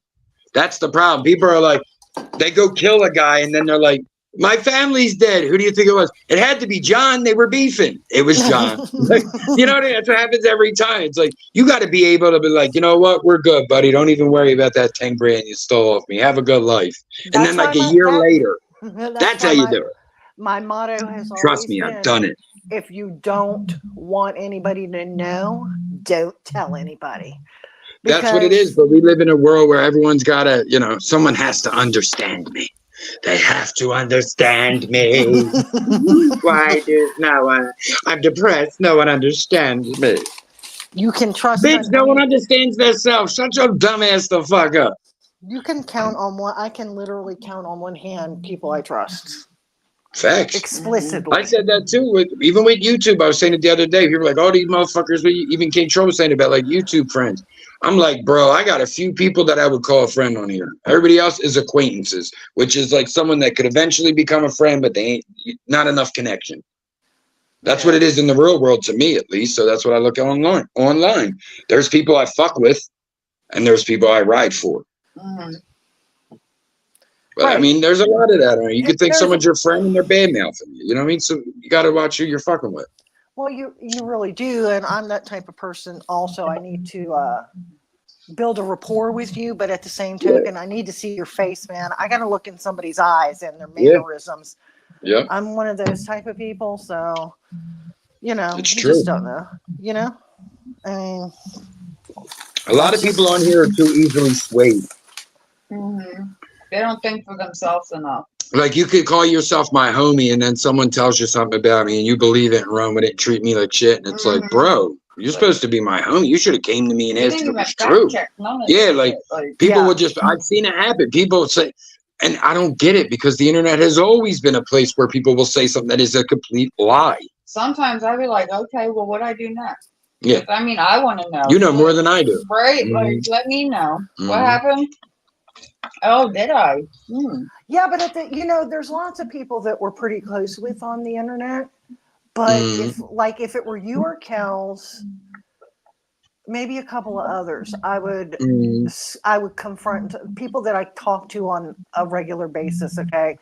Other than that, it's not my place to go. Even if I like you, I'm not going to call you up and ask you if it's true. If you wanted me to know, and I'd probably say I don't even want the burden of knowledge because I don't really know who you are anyway. Yeah, exactly. The burden of knowledge is a bitch as well. I don't want to know that. Leave me the fuck out of it. I got enough shit. Who reason the shit? People do it online all the fucking time, right? Oh, you're over at his chat, and it's like, okay. Oh, they were making fun of me. Was I? Oh, you laughed. How do you know what the fuck I was laughing at? Yeah, I just really, I think I was telling somebody, I don't know where I was. I think it was somebody's chat today. I'm like, you cannot be on lives and chats and stuff like that so much that these people that are just pictures on a screen get you so pissed off that you take it out on your family. People you actually love have to bear the brunt of that anger, and that it's not fair. That's when you need to put the shit down.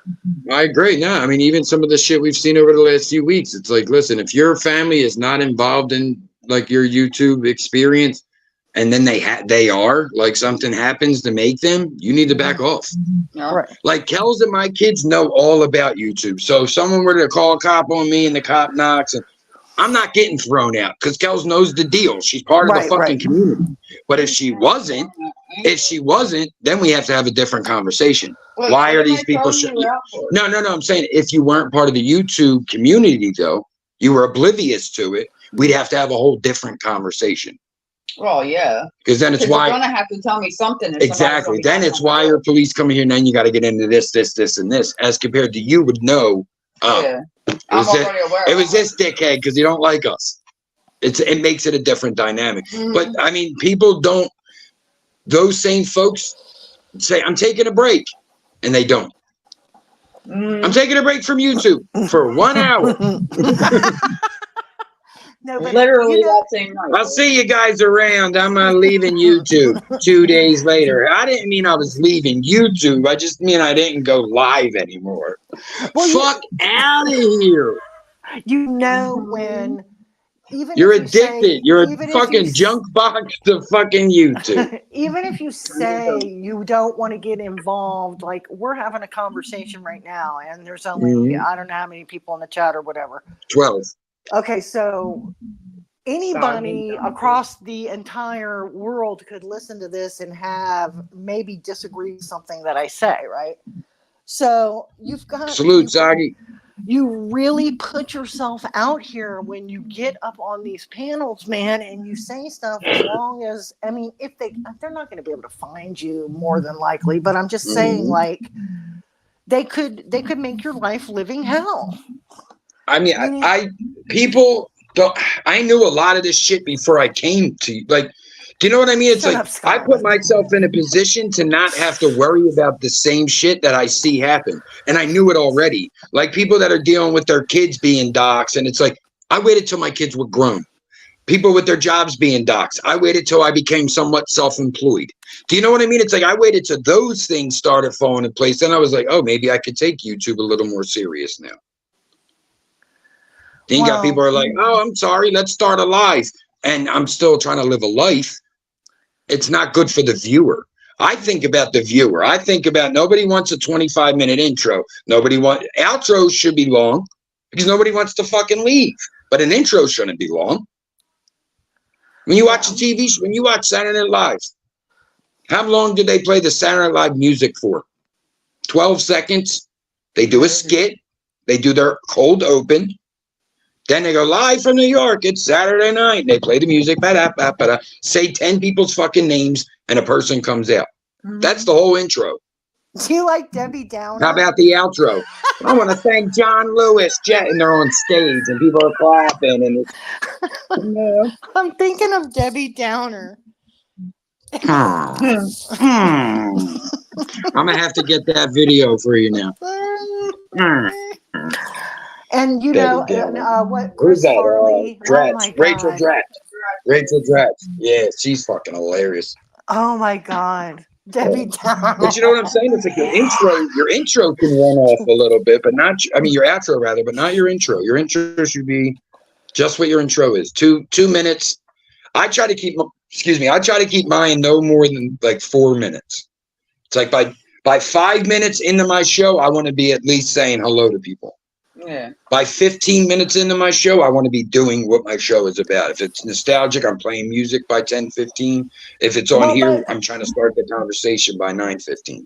Right, but with us, it's usually like 15 or 20 people. We say hi to each other. We're all jiving. Yep. We're all good and everything. If you've got a show that's got like thousands in there, you just do a quick opening and then you just get to the show. You know what I'm saying? So. Mm-hmm. And I mean, look at listen, KT. KT, you know how many shout outs KT gives? Like, yep. And he's different though, because in a way, KT could go on for 3 hours and not be boring. He's different. Yeah. He can create content like this. So it's like KT could go on a panel by himself for 3 hours and you're not bored.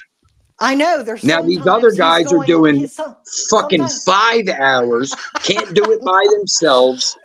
Like, you know what I mean? I always say, like, I got you and Kellz as my co-host here, and I got Kellz on Nostalgia, but my track record proves I can work alone. Murph at 420 was a music show and a conversation show by myself. By myself. I did it by myself. By myself. All by myself. No one helped me at all. No one. Not you fucking subscribers. None of you's ever fucking out.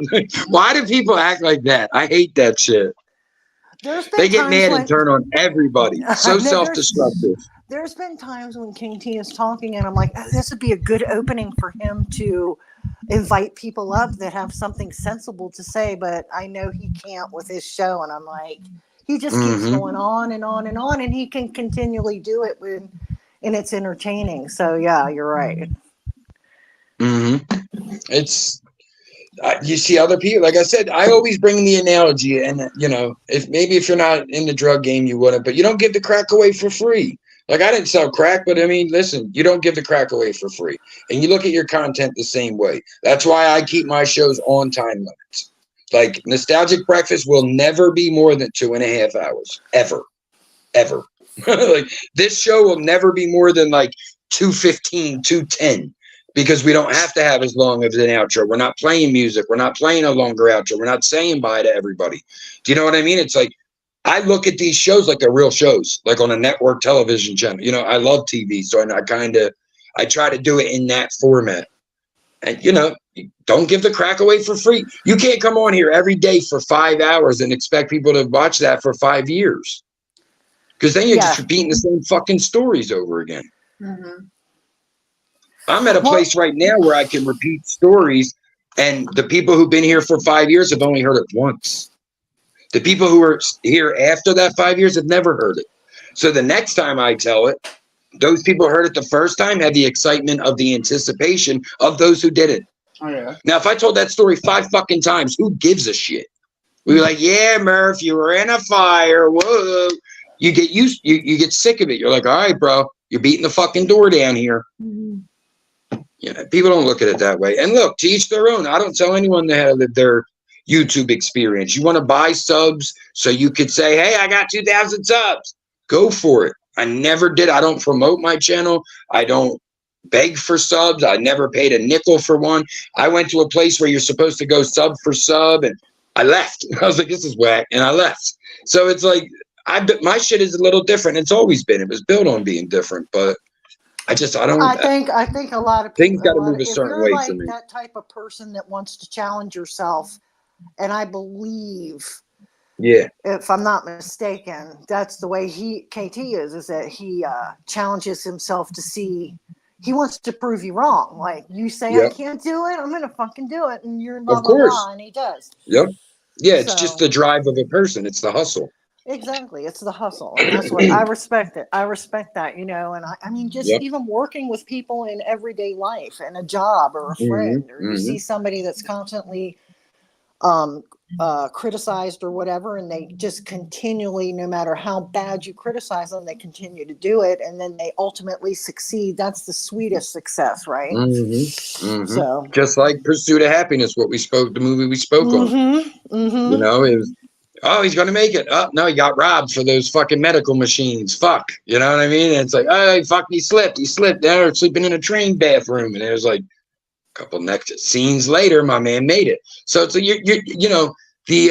they always say, like, the road to success is paved with failure, or good intentions, good intentions or expectations. You know what I mean? So it's like, all of us wish that the point A to point B was the yellow brick road, but that's not what it is. There's turns and curves and pit stops, and oh wait, I'm going to graduate school this year and get a $200,000 a year job. Oh wow, that industry just fell, and now I can't get that job. So it's like, there's things that happen. You just gotta bounce back. What's the point of falling back or bitching about it? Or it don't get you nowhere.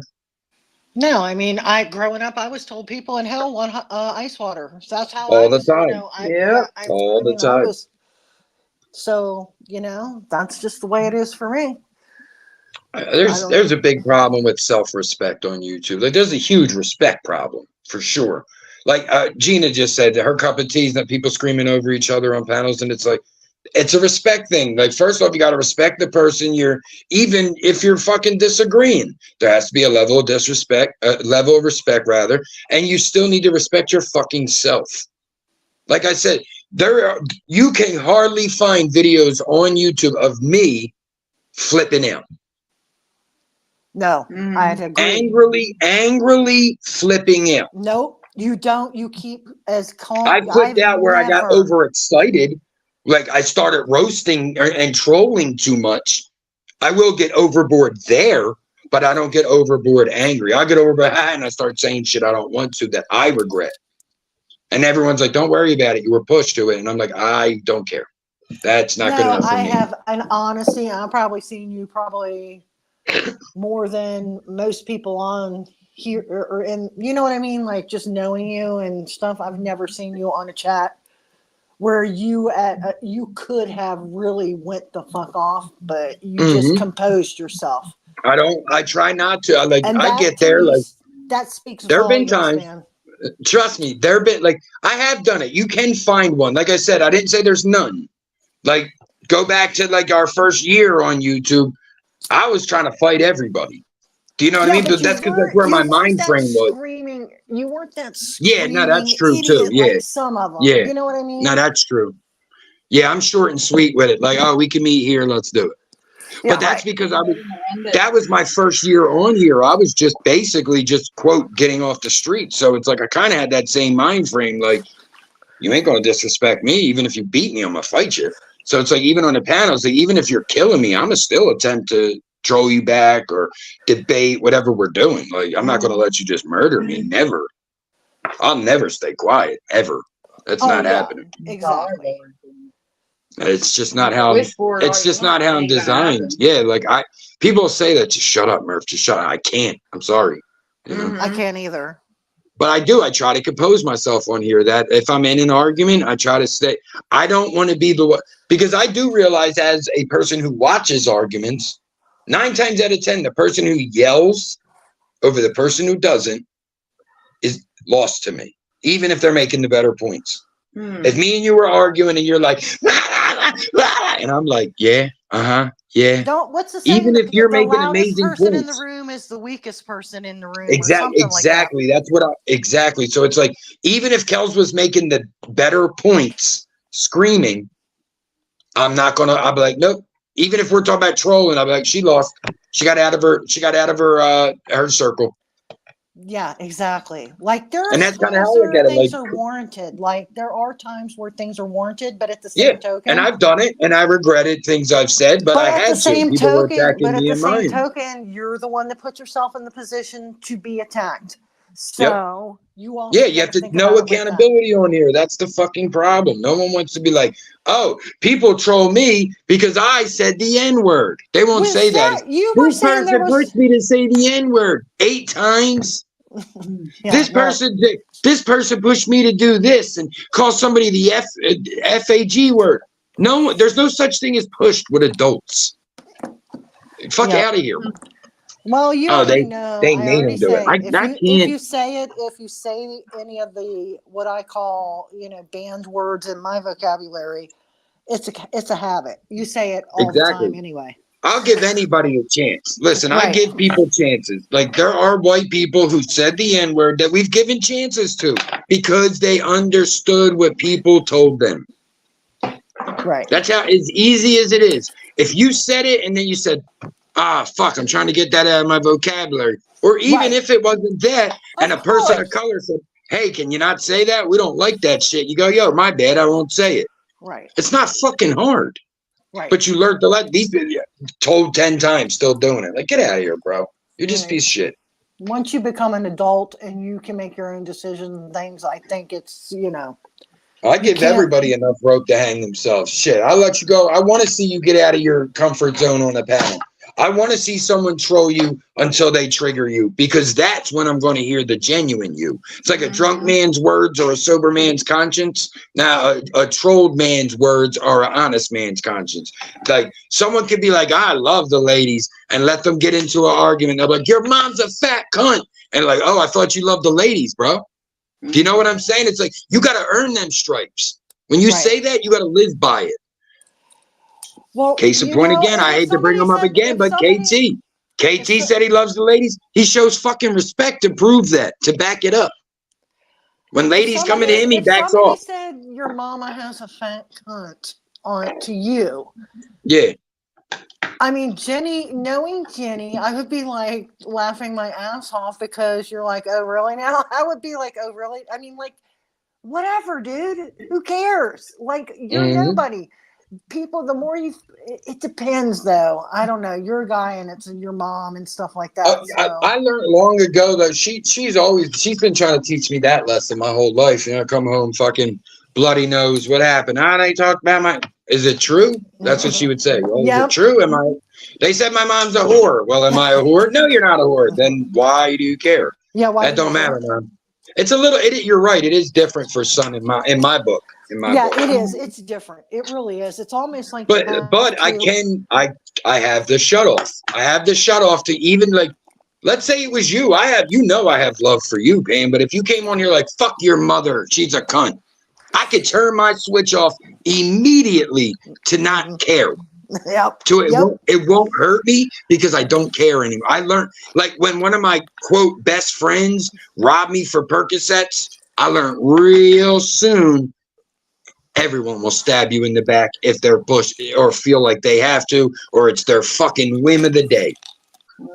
Anybody is capable. That's what I meant to say. Anybody is capable. So you have to have that switch. Turn it off. I love you to death. Good. Now I hate you to death. How could you do this? You know what I mean? So you got to have that switch, and then it doesn't hurt you as much. Someone's like Murphy, blah, blah, blah. How about if somebody did it and they were genuinely apologetic about it? And They were what? They were very apologetic about it, saying like, "I'm sorry, I was out of my mind. You know that I don't I mean always that." believe in a second. I believe in a second chance. All right. Okay. Yeah. Just one. Yeah. I see. Well, I'm big on paying attention to patterns. Humans do that naturally, but I pay attention to certain patterns and behavioral patterns especially.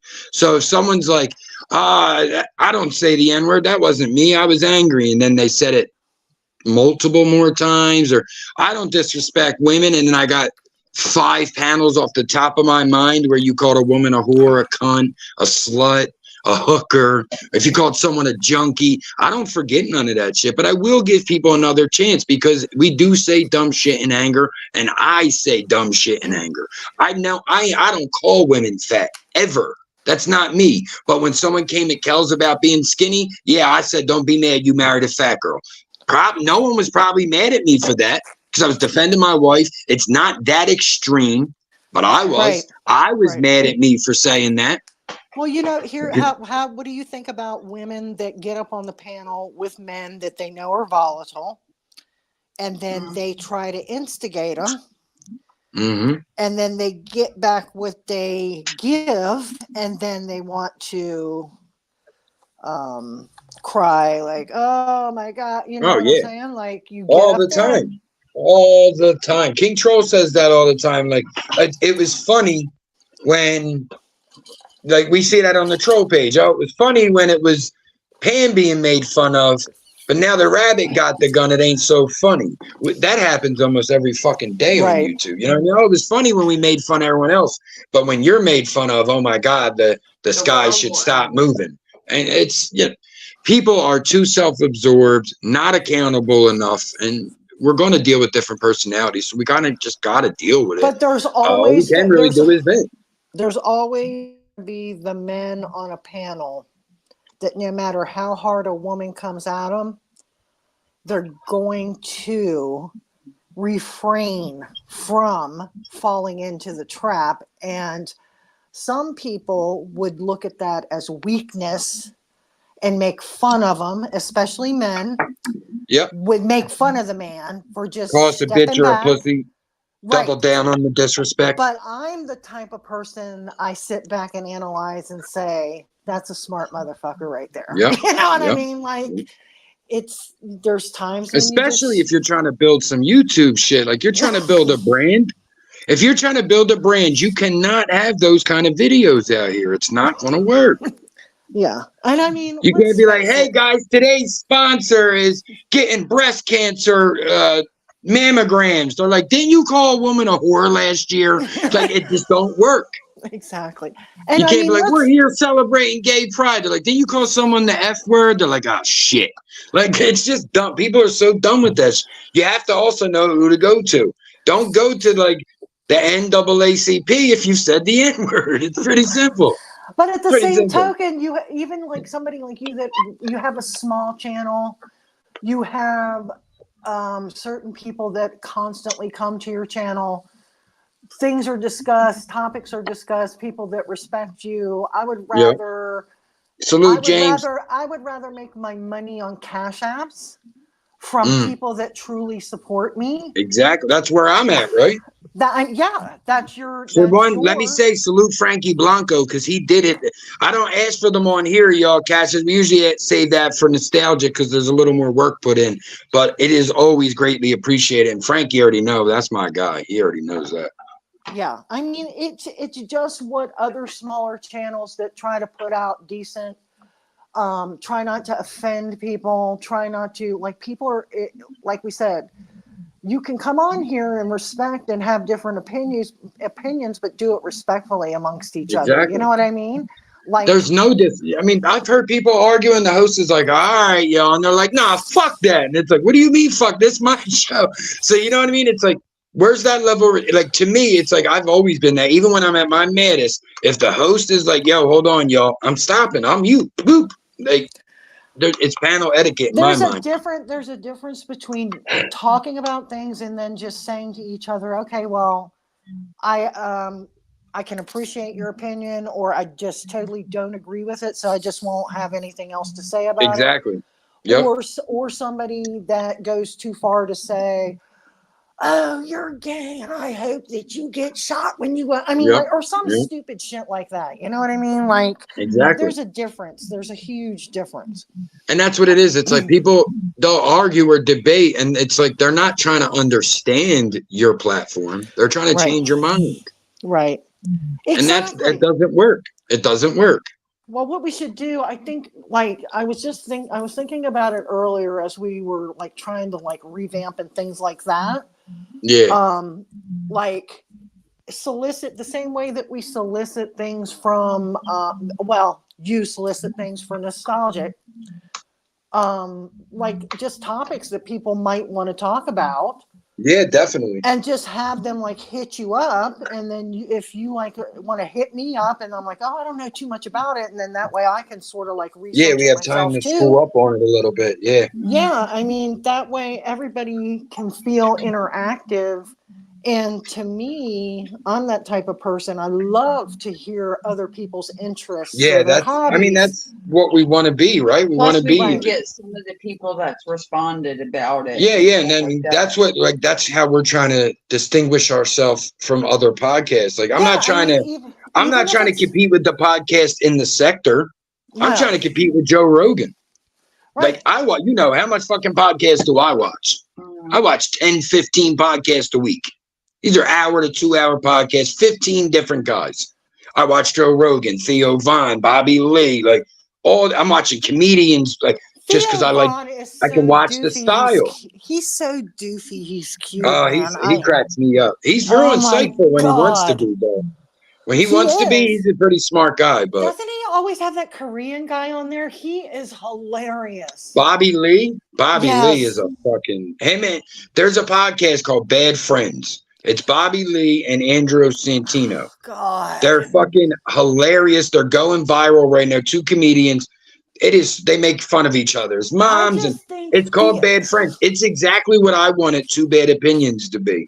It was, you know what I mean? So it's it's kind of that same format where it's like you're just fucking with everyone. Funny. Did you see? I mean, I know this would be inappropriate to talk about on, and like there was one thing Bobby Lee where Bobby Lee was saying something serious, and Theo and the other, there was another guy there, laughed, and he was like, "Hey, dude," Bobby Lee had the straightest face, and he was like, "It's not funny, man." And they were like, "Oh, sorry. I'm sorry." And then he starts laughing. Bobby Lee is a funny fucking dude. He really is. They'll be on the podcast, and then he's like, "Oh yeah," he's like, he's talking to Andrew Santino, and he's like, "What's that wild animal out in Chicago?" And he's like, "Huh?"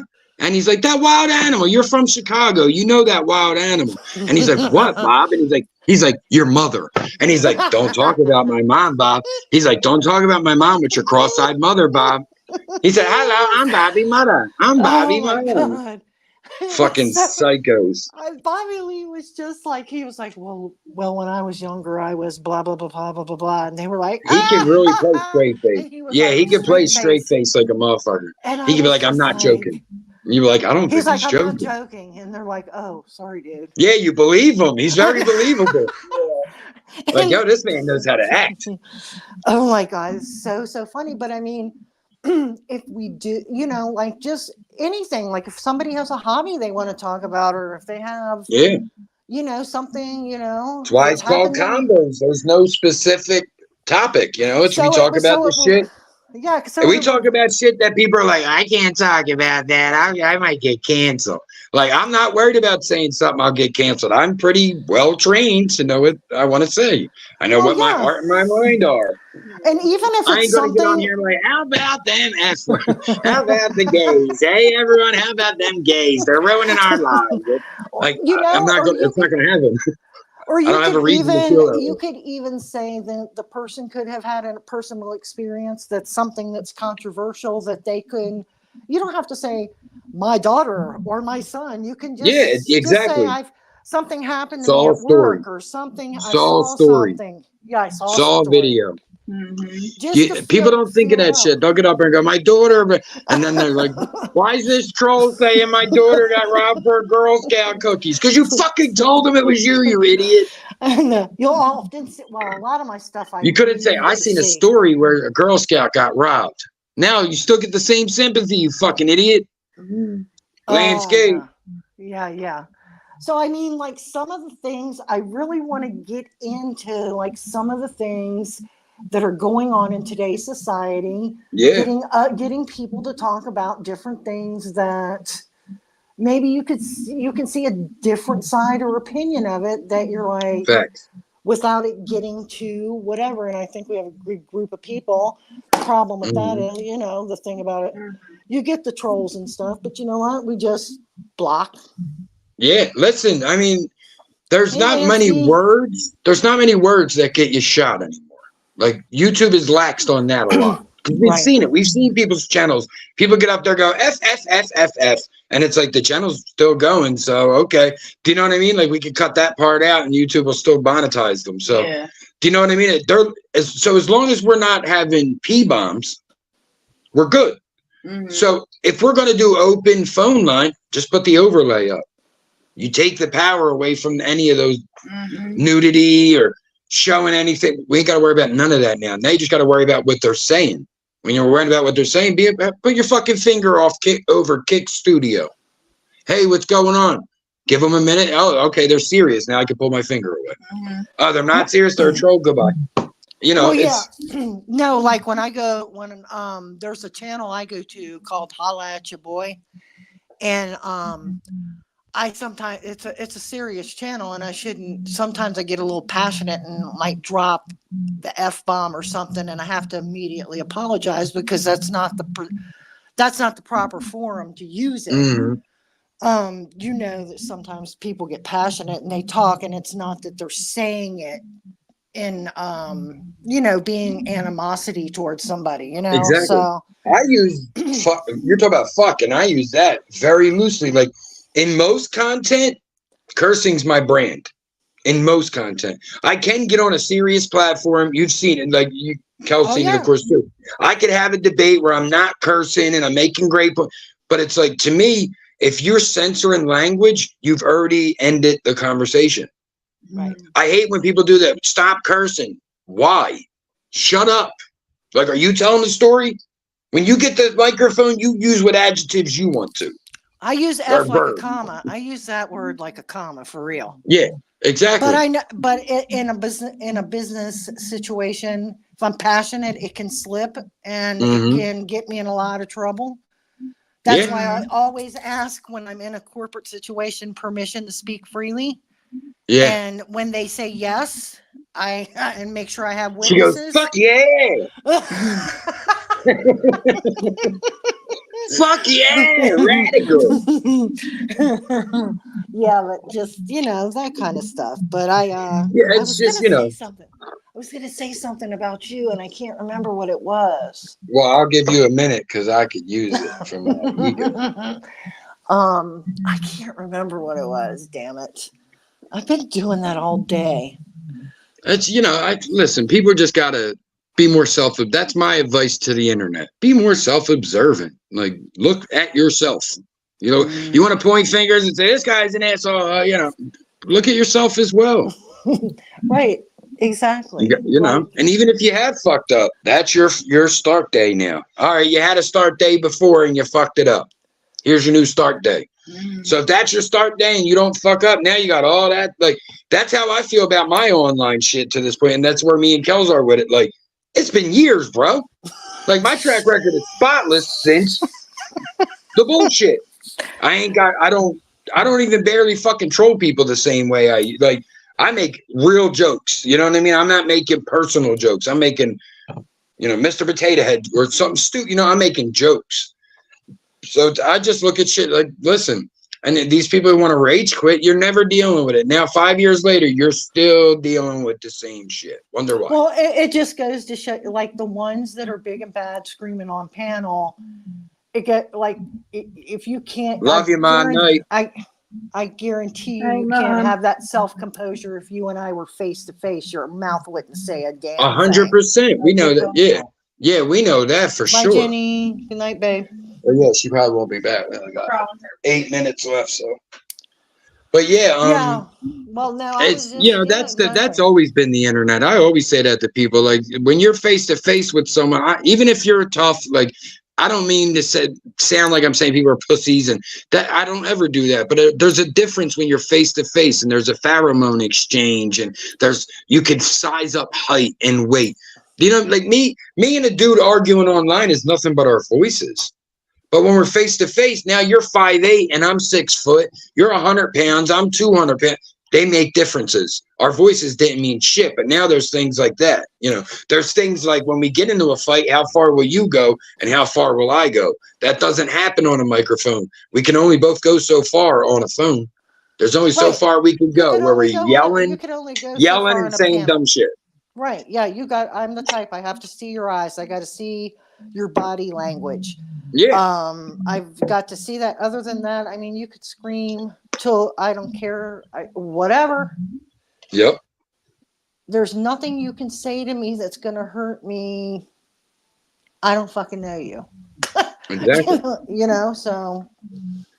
That's like, you know, I think you and I are sort of the same in a way, and so is Kellz.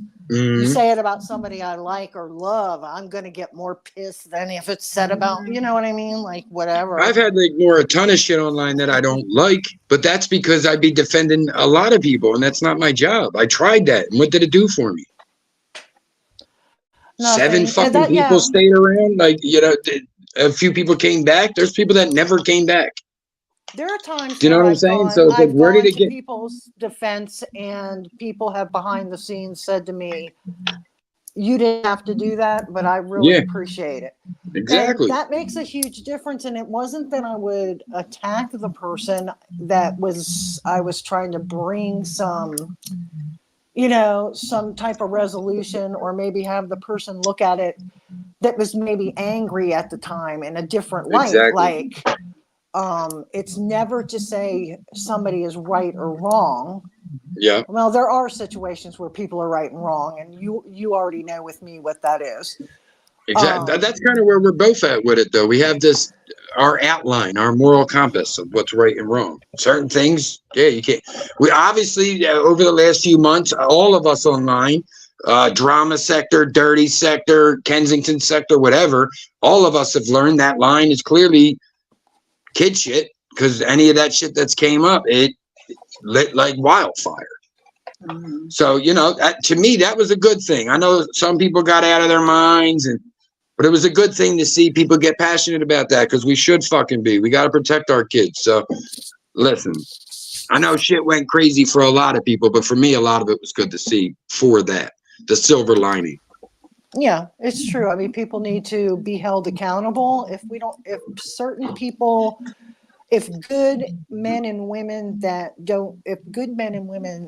have a moral compass don't stand up and try to impart some type of ethics on these people, they won't, you know, I mean, if they take it and utilize it, that's on them. If they don't, you can't do anything about it. That's on them too. Yeah, exactly. So, what can you do? Nothing. And that's what I tell you. Can only really be accountable for. Like I say to everyone, at the end of the day, I don't have no one to worry about online but Kellz. Like the person I sleep with.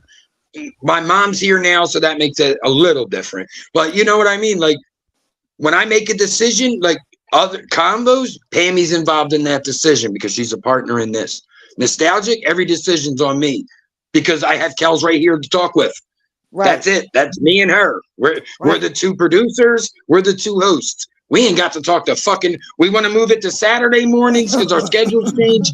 We can do that. Right. Do you know what I'm saying? So it's like, I don't get it sometimes. People just, they want to ass kiss to a degree. But then they want to act like they don't ass kiss on the same token. And it's like, I can't follow somebody like that. As a viewer, I can't follow what we call flip-floppers. And I just can't subscribe. Well, that's not how I roll. Like when I first started watching King Troll, long gone are the days I feel that people can troll each other. And then like when she fucking fell. I think Pammy shot herself. Yeah. I think she was saying far gone are the days where we could have fun and be cool afterwards. She may have meant it the other way around too. The way it used to be. Well, it was that way, and then it got to a point where people were like really butthurt about it. Mm-hmm. And then it's kind of getting back to the point where people have fun with it a little more. And yeah, oopsie. Pammy shot herself, guys. We only have a few more minutes. I'm going to hope she comes back. I wanted her to finish that point because it sounded like it was a good point. But hey, guys, great fucking show. Well, I mean, I could get some final thoughts in while we're waiting either way. But thank you, guys. Our first show back in 2024. Our first show back in 5 or 6 weeks, actually, too, on top of it. So had a great time. I love when the conversations just flow. We don't have to think of nothing. Like I said, I had some topics that were there if we wanted them, but weren't necessarily life or death. Like I said, maybe we'll talk on the Cat Williams thing a little more next Tuesday. That way, Mim, salute, great to see you. That way, I could get another viewing, Kellz could get another viewing, and Pammy could get a view of it. You know, just so we can have our little talking points and things of that nature. But when we do these freestyle shows, I enjoy it. We had moments there where we were laughing and busting on each other, you know, Street, me and Street, you and Street, Amy Street. We had that little section. We had the section where we're having these serious talks. Yeah, I seen, sis, you hit yourself. I said it sucked. I feel like you were on the cusp of a really good point. But I think you were saying like far gone are the days where we can make fun and not no one's feelings would get hurt. I think a lot of that changed after the N-word stuff, really. Like, that's when it seemed to. And people started to get real personal. Yeah, people started to go real personal, and we had to put our guards back up. Like, when people in the troll chats, their dead relatives are being made fun of, and, like, there's somebody in the chat, bro. Like Jessica, for instance. You know, I always hated that shit when I seen that happen. Like, she don't even panel. Uncalled for. Like, she don't panel. No reason at all. You're doing that to a chatter? So that's how I look. Like, someone who's coming in just to enjoy and talk, laughing, saying hi. Like, yeah, she laughed at it. She laughed at a joke that was about you. Exactly what I said earlier. Probably wasn't even about you. It was probably just laughing. It's just dumb. It's just dumb. But yeah, man. I had a good time, guys. Like I said, good first episode. Getting our feet back wet, so to speak, getting back into the flow, and I definitely had a good time. Like I said, Pammy, I don't know which side of the point you were making, Pammy, but she said, you know me well. Okay. That's what I thought you were saying. But like I said to Kellz, I feel like it's ebb and flows. Like, there was a time when we all first started doing, like, going there, and we would troll each other heavy as shit. People would laugh, and we kind of got over it. But then, like I said, there was a time where everything was taken personally. And then there was a time where nothing was. Now where we're kind of getting laxed with a little bit. It more depends on who says it. You know, like, if I'm in the troll chat and I make fun of Cheesehead's laughing. Someone else makes fun of Cheesehead. He's like, fuck you, because he has beef with them. Yeah. So it changes the dynamic. You know what I mean? And it's a meeting ground. The troll page has 10 sectors coming to it. It's not like, oh, we're the Mo 3 sector. No, the Mo 3 sector comes there. We're the Dirty South sector. Those sectors come there. It's a meeting ground. So you're going to deal with people who know each other from other places. So ain't much you can do about that shit. I mean, listen. And people are, like I said, people are always, the point I made earlier is online. People are trying to change your mind. They're not trying to understand your belief system. So if I say I'm an atheist, let me be clear. I'm not saying I'm an atheist. I am not. I do believe in a higher power. As a hypothetical, if someone were to say they're an atheist, someone will come on panel, and instead of trying to ask them why they're an atheist, why they lost their religion, why they believe in their belief system, it starts to become, well, you're wrong. You should believe in Jesus Christ, He's your personal Lord and Savior. And it's like, you're just trying to change my mind. But I'm not going to, because it's my ideologies. Ideologies are very hard to change.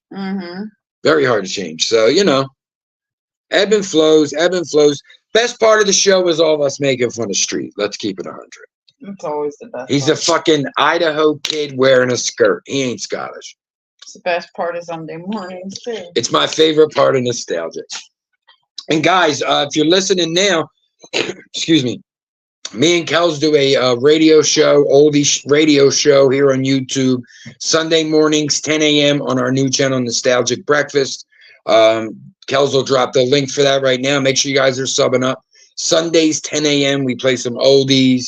We have a live chat, very similar to this. Sometimes this chat gets a little more feisty than nostalgic, but that's because we talk a ton of combos and conversations here, and things get heated. At nostalgic, everyone's just laughing and making jokes and talking about the fucking music. So it is a little different, similar, but here you might see someone tell them each other to go fuck themselves. Maybe not at nostalgic. You might not see that. Me and Kellz might say it, but no one else. No one else. But yeah, he's in a basement in Idaho wearing a leather skirt, telling us he's Scottish. Fuck out of here. Put on your tutu, Street. You got a tutu on. It's just sad. Street's new name is Desmond Tutu.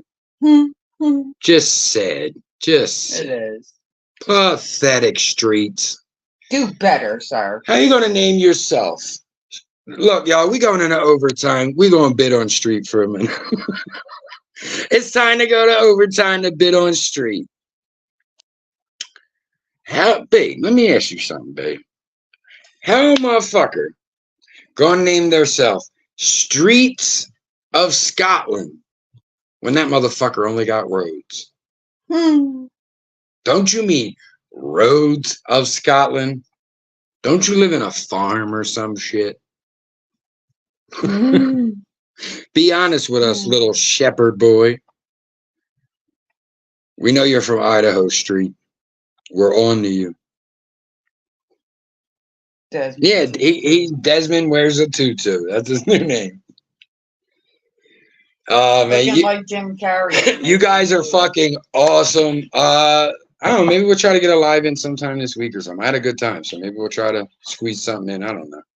But if we don't, because we'll say we're going live, and then I'll be like, ooh, what's on TV right now? Sorry, y'all, not going live. But yeah, if not, of course, we'll see you guys for Nostalgic and then Convos again. I have a blast. Like I said, last week we were kind of busy almost up to the minute. When I was talking to Pammy, she was kind of in the same boat. I was like, it was about like an hour before. I was like, you know what? No, we just won't do it. Like, why press? Why, you know what I mean? Because then we get on the show and we're fucking flustered. We're not having fun. Like, I gotta be in my quote bag. I gotta be chilling, laughing. Like, what did I do before we started tonight? I watched a few comedy videos and I listened to some music because it clears my mind. I don't have to think about, I'm not thinking about nothing but lyrics or laughing. So it clears my mind. I knew when we came out here, we smoked a little bit, get in the conversation, I'd be good. That's all it takes. So, but yeah, guys, so much love to you. Thank you so much for Queen Kellz and Pamela J. I'm Murph, of course, the Dirty Kenzo. This is Convos. We talk about the shit no one else wants to. Critical thinking and common fucking sense. As rare as that is anymore. Thank you guys so much for hanging out with us. We're going to play some clips and shit up before we get out of here. Give you guys another few minutes in the chat. We'll play some clips. Just show you our arsenal, if you will. Excuse me. But yeah, we'll be back in a few minutes with a final goodbye. But again, thank you guys so much. Convos Season 2, Episode 1. We back 2024. Let's get it, y'all.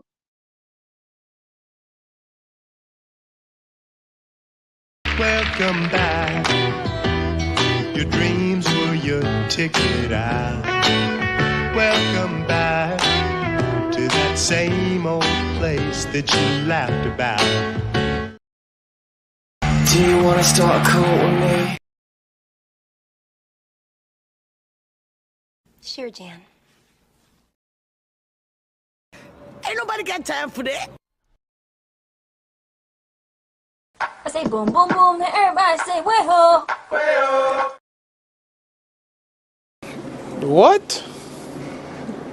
Bro, what are you talking about, man? Trevor, you are the weakest link. Goodbye.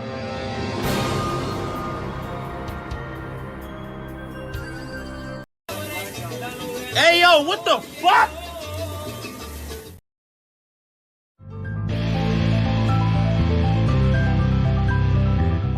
The Dirty Kenzo stakes no claims to any songs or videos you might see on the site. Enjoy, motherfuckers. You You ever had an ass whooping so bad when you were young, you still remember that shit to Look this how day? short my hair is. Traumatized, be adding in special shit that didn't even happen and make it way worse than it used to be. I remember it like it was yesterday. I thought you were losing your necklace. Wait, you lost my necklace, you son of a bitch!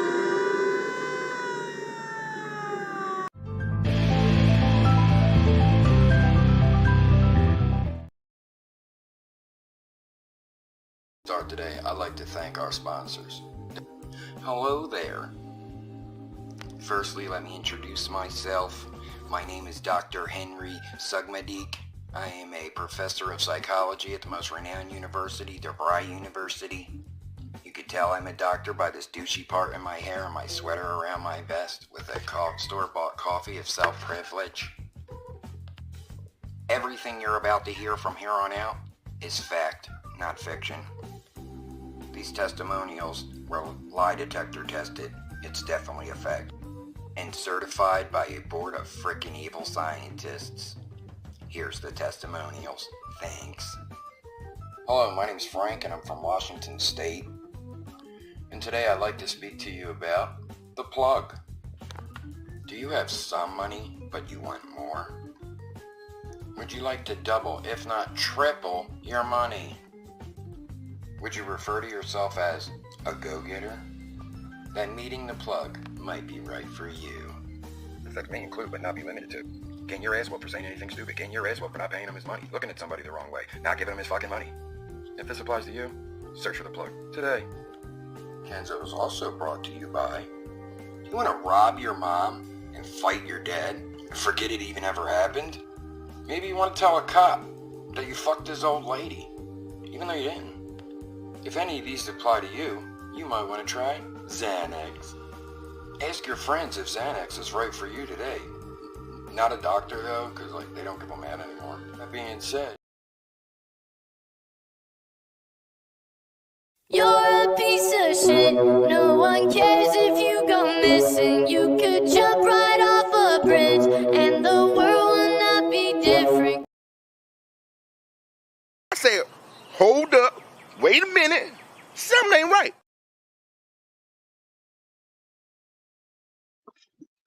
Hey, a big thank you to our sponsors, The Plug, Xanax, and of course, the one and only most world-famous music show in the world, Nostalgic Breakfast.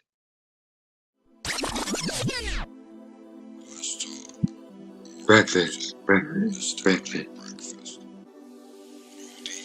coffee, Killa, and the best live chat around.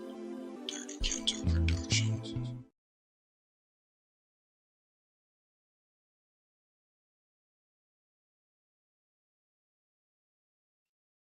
Thank you once again to our sponsor, Nostalgic Breakfast.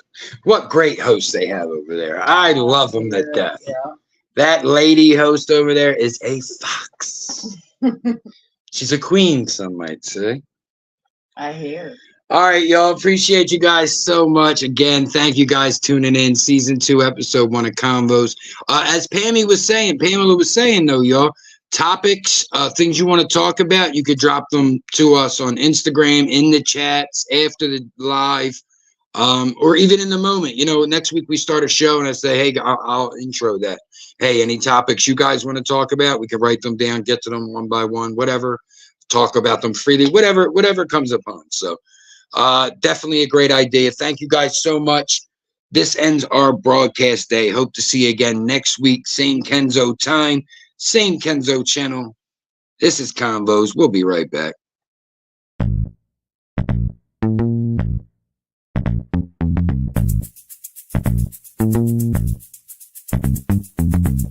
Often imitated, never duplicated. DirtyKenzoproductions.